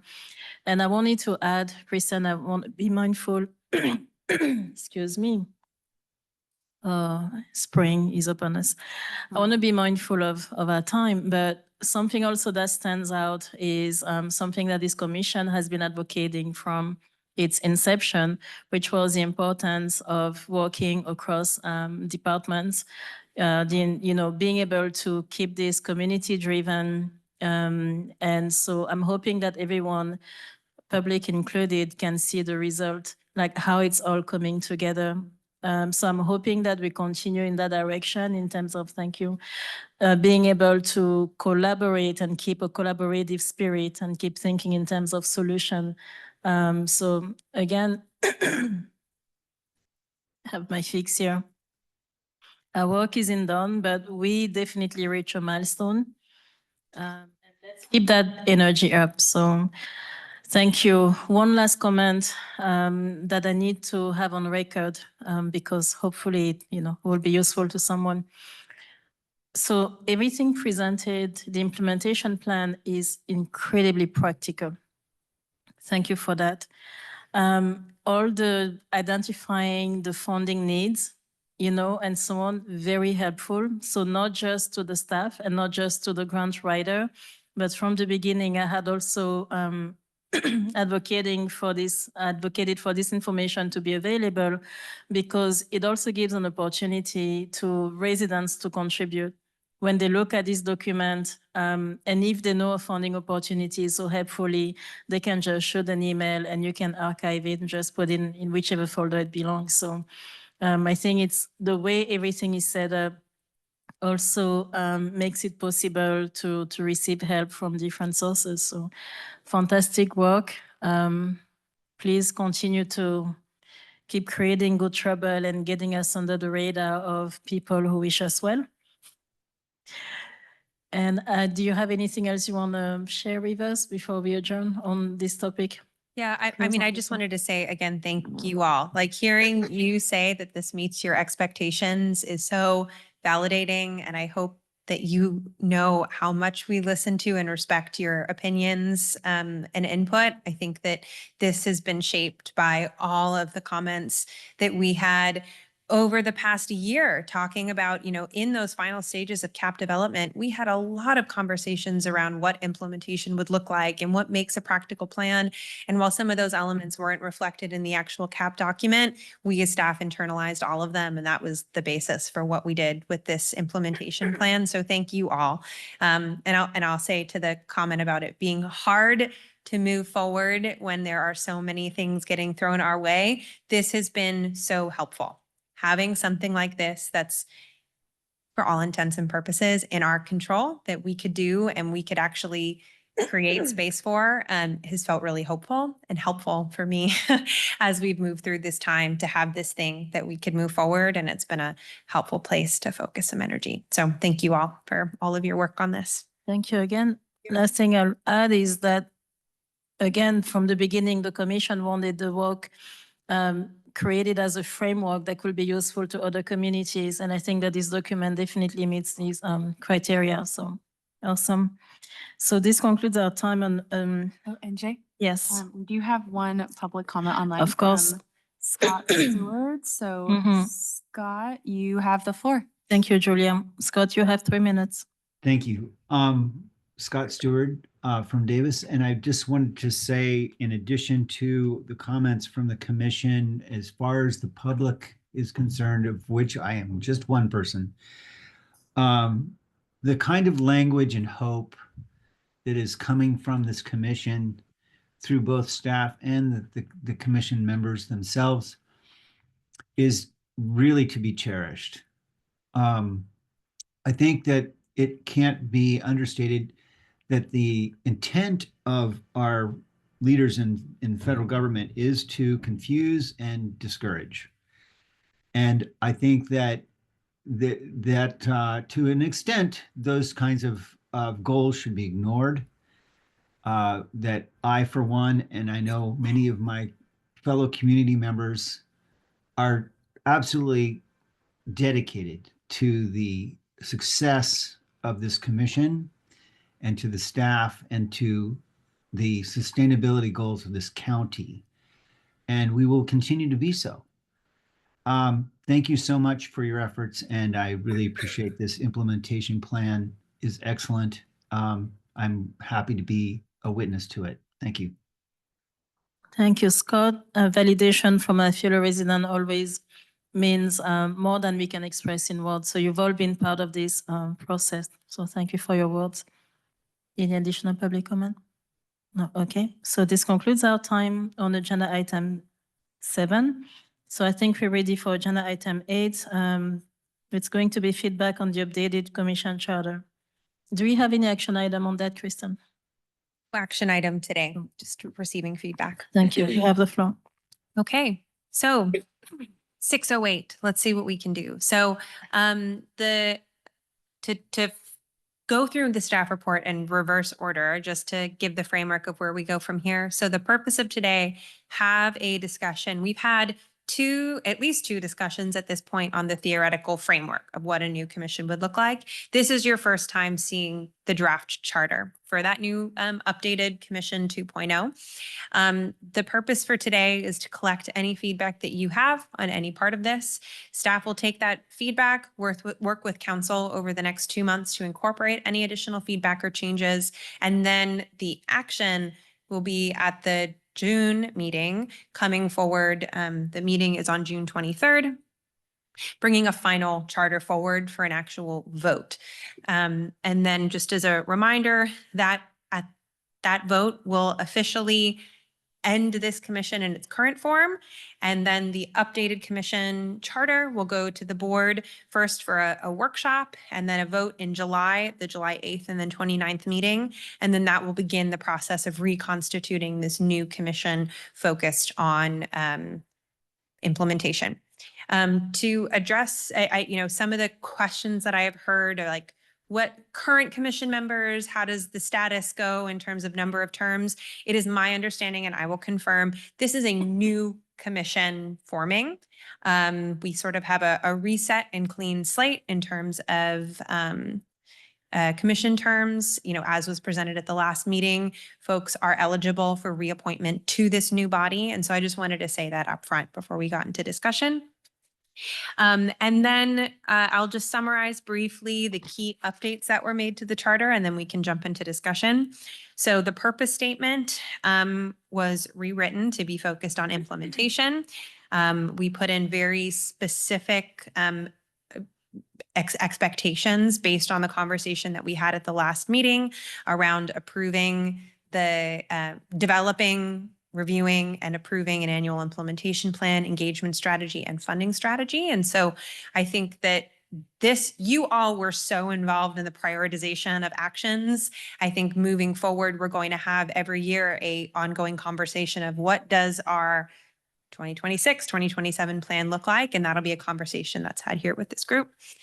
In addition to the purpose statement, the composition, again, has been changed slightly. We shrank from 11 to 9 members, and we, in addition to 5 district representatives, have a new role of a natural and working lands technical expert to be appointed by the Yolo RCD, a new role of transportation technical expert to be appointed by Yolo Transportation District. And just noting for both of them, our biggest sequestration potential and biggest emissions and both YOLO RCD and YOLO Transportation District, as you saw, were key leads on different multiple strategies each throughout our implementation plan. So I think they really have that direct implementation leadership role. A new role for a business community lead, and then continuing our environmental justice lead. And then the last major change was a tweak to the term language to give us some flexibility and staggering moving forward so that we don't have the current situation where all 11 commission members are up for end of their term in the next 4 months. Not ideal for the future version of this commission. So there are a couple of different ways that staggering is integrated into the charter moving forward so that won't happen. And with that, I will open it up for discussion, questions, comments on this draft version. Thank you. I'm going to start online just to change a little bit. Do we have any reactions online? Maybe from Ken? Not yet. Keep my eye out. So how about here? Any comments, questions? Yes, Commissioner Dattel. So I noticed in the minutes from our previous meeting where we talked about this the first time, that there was conversation around having technical advisory committees continuing as an aspect of the infrastructure. And I noticed that that has gone away. And I suspect that has something to do with staff time, and but you can tell us about that. But I like the idea of having the tax because it allows people to be part of the commission, the sort of formal way that the public engages with this endeavor for people who are not on the commission itself. So if you could just address that, that'd be great. Absolutely. And thank you. I neglected to say that in my, and I do not, no cause for alarm. So part of it is the technical advisory committees are technically staff advisory bodies. And the way that they are set up is staff can call them. There's flexibility in how they're run. Anything, if we were to have them be commission bodies, we have then all of the additional, and this is not to, in any way not have this be a Brown Act body. It's just the advisory committees as they've been run have been staff bodies. And part of it is when we think about the natural and working lands one, for example, that's going to be an RCD really led body. And so putting that into the commission charter, it in some ways, as staff were looking into it, felt somewhat confusing. We'll still have the ad hoc working groups and other things like that. We'll still have advisory committees, but because those sort of operate as independent bodies that are largely staff led, they're not directly referenced in the commission charter, but they will still exist. So there's still an option. Okay. Exactly. And so that, I think that we will, as staff, see what needs are, what abilities are, but an equity and engagement advisory committee, a natural and working lands technical advisory committee, transportation technical advisory committee. It's our plan that we'll be working with our partners to call all of those. And there will be an opportunity for commission members to sit on them, but then there will also be additional advisory committee members that are outside of the commission world as well. Right. You had mentioned maybe even a one that would support the grant writer.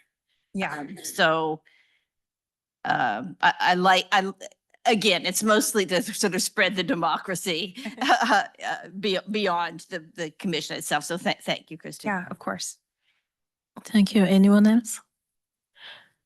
So just a clarification on my end. So the commission will be voting, this commission as it is will officially end at the June meeting. So for the commissioners who expressed that they would like to step down, can you clarify? So they are attending, we hoping that they will attend the June meeting as that being their last meeting. And then when the commission meets again, do we expect to have people newly appointed by then?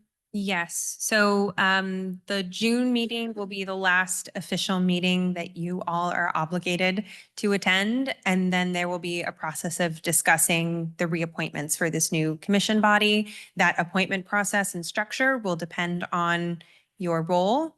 So the, excuse me, the supervisor appointees will continue to be appointed by supervisors. I think several of you I have heard have already coordinated with, discussed with your supervisors.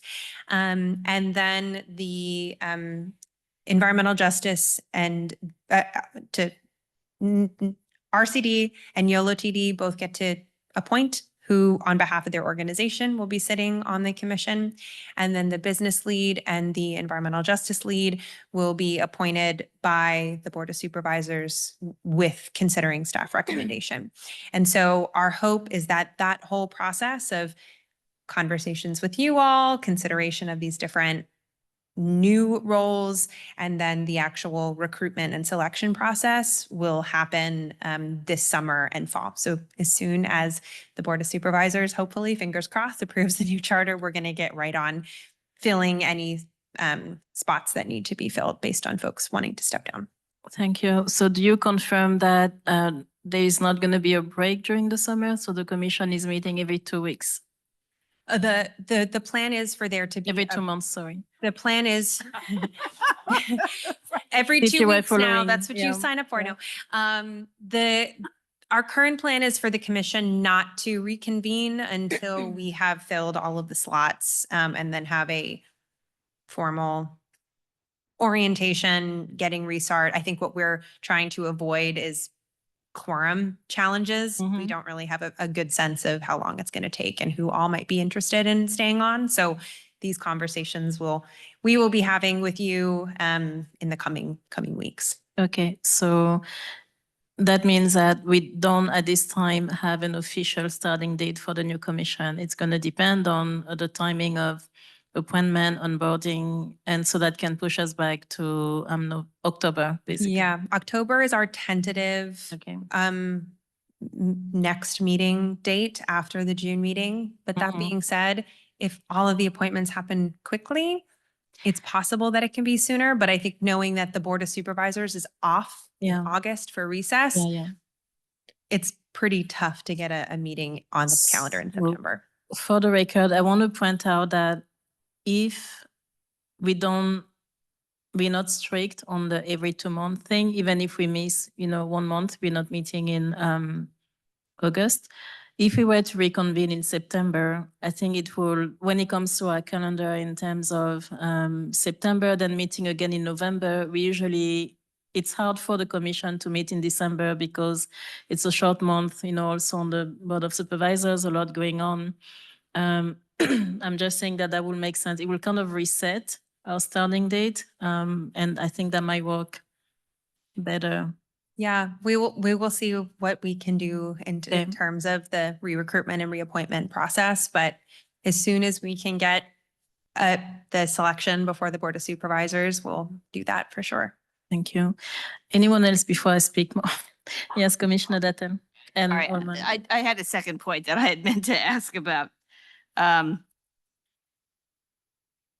Where we've listed the key tasks of the new implementation commission, reviewing and approving the plan, the funding strategy, and the engagement strategy. I really love to somehow close the circle with what we know has happened in the previous year.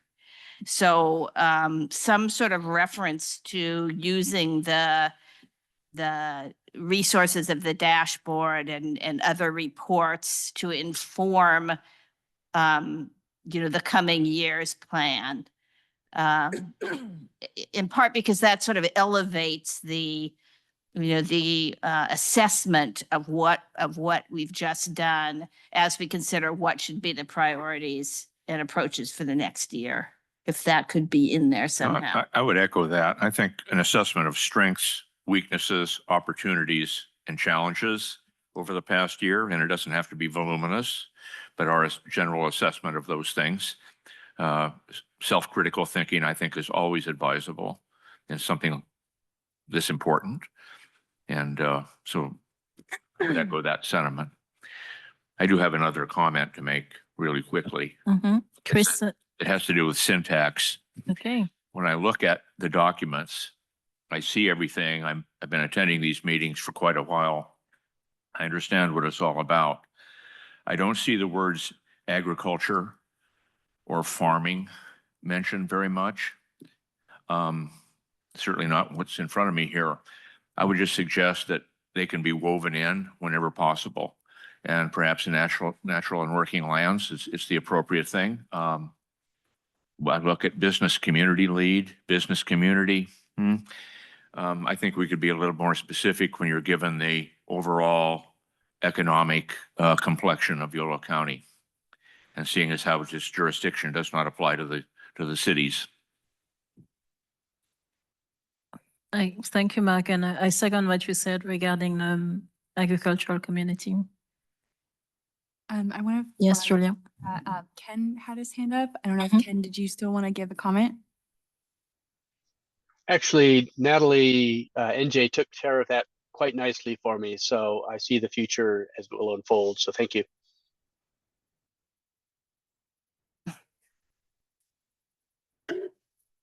Thank you, Ken. We appreciate it. Any additional comment? Kristen? Can I ask a follow-up question? One of the things that's not in here currently is a specific description. And I'm sorry, we just got notice that our fellows need to stop working for further notice. So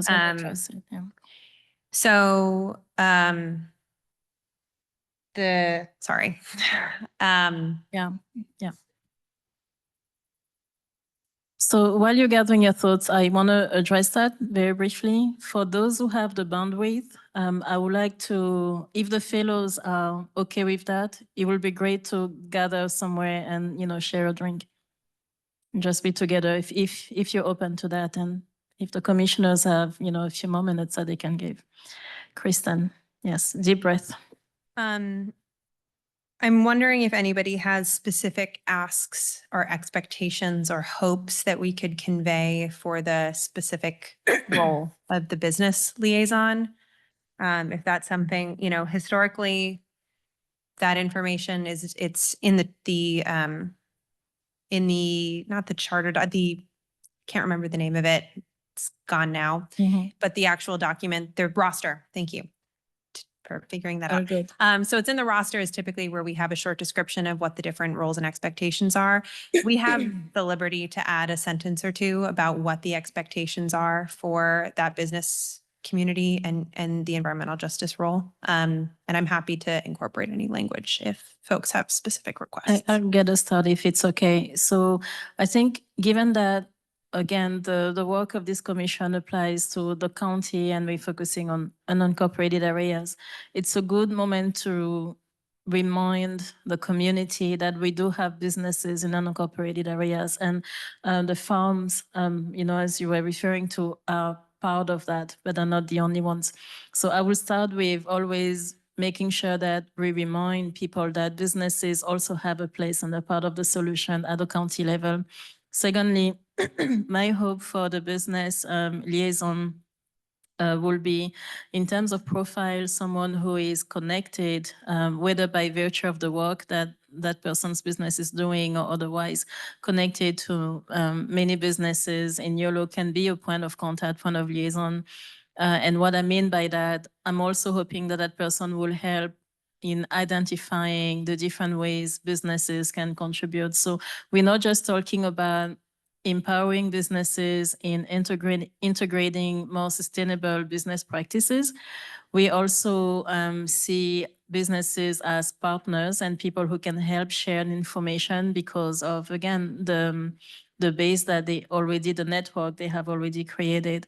And I want to also add what we have seen, not just with the Green Team, but with already all the partners who have contributed to the work so far, is a good example of what can be achieved when working with businesses. So I'm hoping that that person being there, will give us a voice on an ongoing basis, opinion, solutions, moving forward when it comes to being as efficient as we can with the implementation plan. Yes, Commissioner White. the for the business community also looks at workforce development. It's a Mhm. really key Yeah. part of all of this. And I think place to start might be the workforce, the WIP, the Workforce Innovation Board, Investment Board. I forget what the I stands for. Awesome. Thank you. Thank you, Commissioner White. Anyone else? Commissioner Reed. Yeah, I am a big proponent of having a business representative and wasn't necessarily thinking in terms of the agricultural community per se, because they did have representation during the natural working lands. But we didn't interact as much as we might with the other small businesses that are operating in the unincorporated areas, and also that in a lot of ways are part of the supply chain for the agricultural and farming communities. So it's really somebody who is familiar with the operations of those businesses. And my thought was that a good place to go on this for nominations and seeking people to fill it would be through the chambers of commerce and the folks that are used to working in a collaborative environment, business to business, and in a peer setting to exchange information and shared learning, so that because I've been advised by some of the business people to whom I spoke that businesses respond best to peer-to-peer encouragement and inspiration more than they do to, we all know that everybody hates regulation, but that being in a partnership in which people can actually share their stories of transition and implementation that convey the benefits of being engaged at that level. Another example would be, say, in the banking community, where they're really responsible for finance and often giving loans to new businesses and startups, which is another area of we're hoping to see job formation and business creation from the entrepreneurs that are working on climate change related experimentation and getting ready to move to the next level in terms of how they become commercial. So it's the business of business that I'm really interested in, and the network of business to business relationship that I'm hoping we can stimulate and engage in with the business community. Thank you, Commissioner Reed. And then we have another comment online from Ken. So Ken, go ahead. Okay, now I'm unmuted. Good discussion, good question, Kristen. I was going to take it a slightly different direction and think about which businesses in the unincorporated county regions have the greatest climate impact. And I'm instantly drawn toward construction and cement industries, which are several in the county. And I was impressed reading about Teichert's amended plan for development, which was very controversial in the climate community, and how many steps they actually took toward mitigation.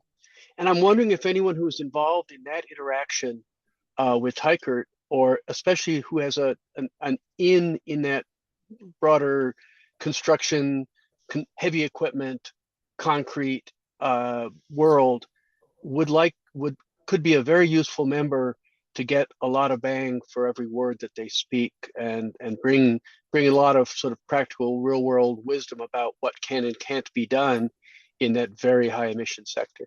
So just a thought. Thank you, Ken. Are you asking the commission? Or are you asking the staff?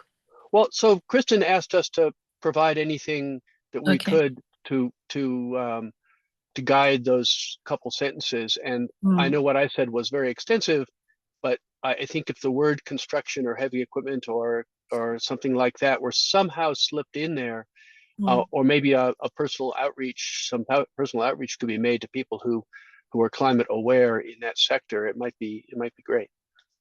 Thank you. Yeah, I think we have a lot of notes here to potentially condense down to a few sentences. So this is really helpful. Thank you. Add also that as we're talking about businesses, I think you mentioned that also before. We have several coalitions, business coalitions, and organizations which can be part of the collaborative as well. So that's going to be added input to the work also. And I want to thank you all for the feedback you provided on that. And I see that we have more to say. So Commissioner Dattel, you have the floor. Well, not to cause a ruckus about this, but of course, a dimension of the business community is the labor community. And certainly statewide, the labor unions are powerful players in votes taken at the state level on climate friendly matters. So just throw that out there as part of the employment business labor nexus. Yeah, very strong point. Thank you. Do we have any additional reactions on this topic? Do we have any public comment? We do not. Okay, so I think this concludes our time on this agenda item. Thank you, Kristen, for this another excellent presentation. Let us know if at some point you're tired of hearing thanks. Okay, so let's move on to the next agenda item. This is agenda item number 9. Do we have any reports or comments or announcements from our commissioners or any events that you would like to see included in the newsletter? Online? No, I don't see anything online. Okay. If any come up, we can just email. Email, us. absolutely. And then also as a reminder, we're talking about the sustainability newsletter, but your elected officials also have a newsletter and they have been doing extensive coverage on sustainability action items. On that note, I want to again thank the staff, fellows included. I'm biased, but the good kind, because I like to think that I'm very leveled. The newsletter you've put together is extraordinary. I think it's an award-winning one. I want to thank you for adding a legislative component, kind of like keeping us to date with what pieces of legislations are being discussed, what is changing, and the ways also you've been connecting the community with the events you're highlighting and so on. So just so you know, it's made a difference. More people than you're aware of are paying attention and reading. So thank you. It's been amazing. So I think I'm going to close our time on agenda item number 9. I'm mentioning agenda item 10. Please refer to attachment P for the long-range calendar. Don't think we have anything to discuss on that. On that note, it is 6:35. This is the last meeting for now that we know of with Civic Sparks Fellow. So again, we got news that this is the last day of activity employment for Civic Sparks Fellow. Lots of emotions, and I'm hoping that we reconvene after this meeting is officially over. But to all the Civic Sparks Fellow, I stand by everything that we said tonight. We meant every single word. You have us. Anything you need, please let us know. And just trust me that the journey continues. We're all going to be creative in how we're moving forward, how you are moving forward. But I'm hoping that you get to the point where you see that this is in the end. It's a stepping stone. You're moving on to continue the work that you started, and you're going to be great at what you're going to do because you're already great now. Mm-hmm. And again, like I said before, you have us. We all one big community. Your work has been extraordinary. You are incredibly accomplished individuals. And Kristen, you've been an excellent mentor. So it's an honor to know you, to have worked with you this far. We're going to continue to work together. We'll find a way. But again, thank you so much for your time and thank you for just all the amazing work that you're doing. Commissioners? Echoing what, our chair has already said, and also just one door closes, another opens, and that is how life is. And I truly feel that there's going to be opportunities that are, coming your way. And of course, we're going to be here if you need any support. So just thank you, and we'll all be here for each other. Yes, Commissioner Dutton. I just want to commend you for choosing public service as your career. Public servants need to be held in the highest esteem, not denigrated by the president or anybody else. And so I hold you all in very high esteem as people who have chosen to serve our community, our state, our country, the globe. So thank you all very much. Thank you, Commissioner Dutton. Online before I adjourn. There was one comment in the chat that I missed from Juliet asking Kristen if the Yolo County Public Library is also participating in the green team. We don't have a library representative on the green team, but we've been working closely, and I think that's definitely a Yes. possibility for moving forward. They've been a part of the process in various stages, very visible. Okay, so. If I could just add quickly, Yeah. it's only because at this time they are not directly responsible for Mhm. carrying forward actions on their own.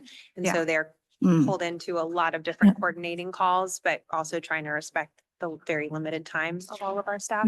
And we commend them because when it comes to outreach events, they have been incredibly supportive, and we've coordinated and done several outreach events with them, and including when it comes to the calendar project, they were also very involved and supportive of that. Thank you. Sorry, one more thing is Natalie has her hand raised, and I would love to hear what you have to say. Natalie, go ahead. Hi, Natalie. Homonym. Hi. Just wanted to say thank you for your kind words. I can't be there today, but I wanted to say thank you all. And it's been great serving with you all. Thank you, Natalie.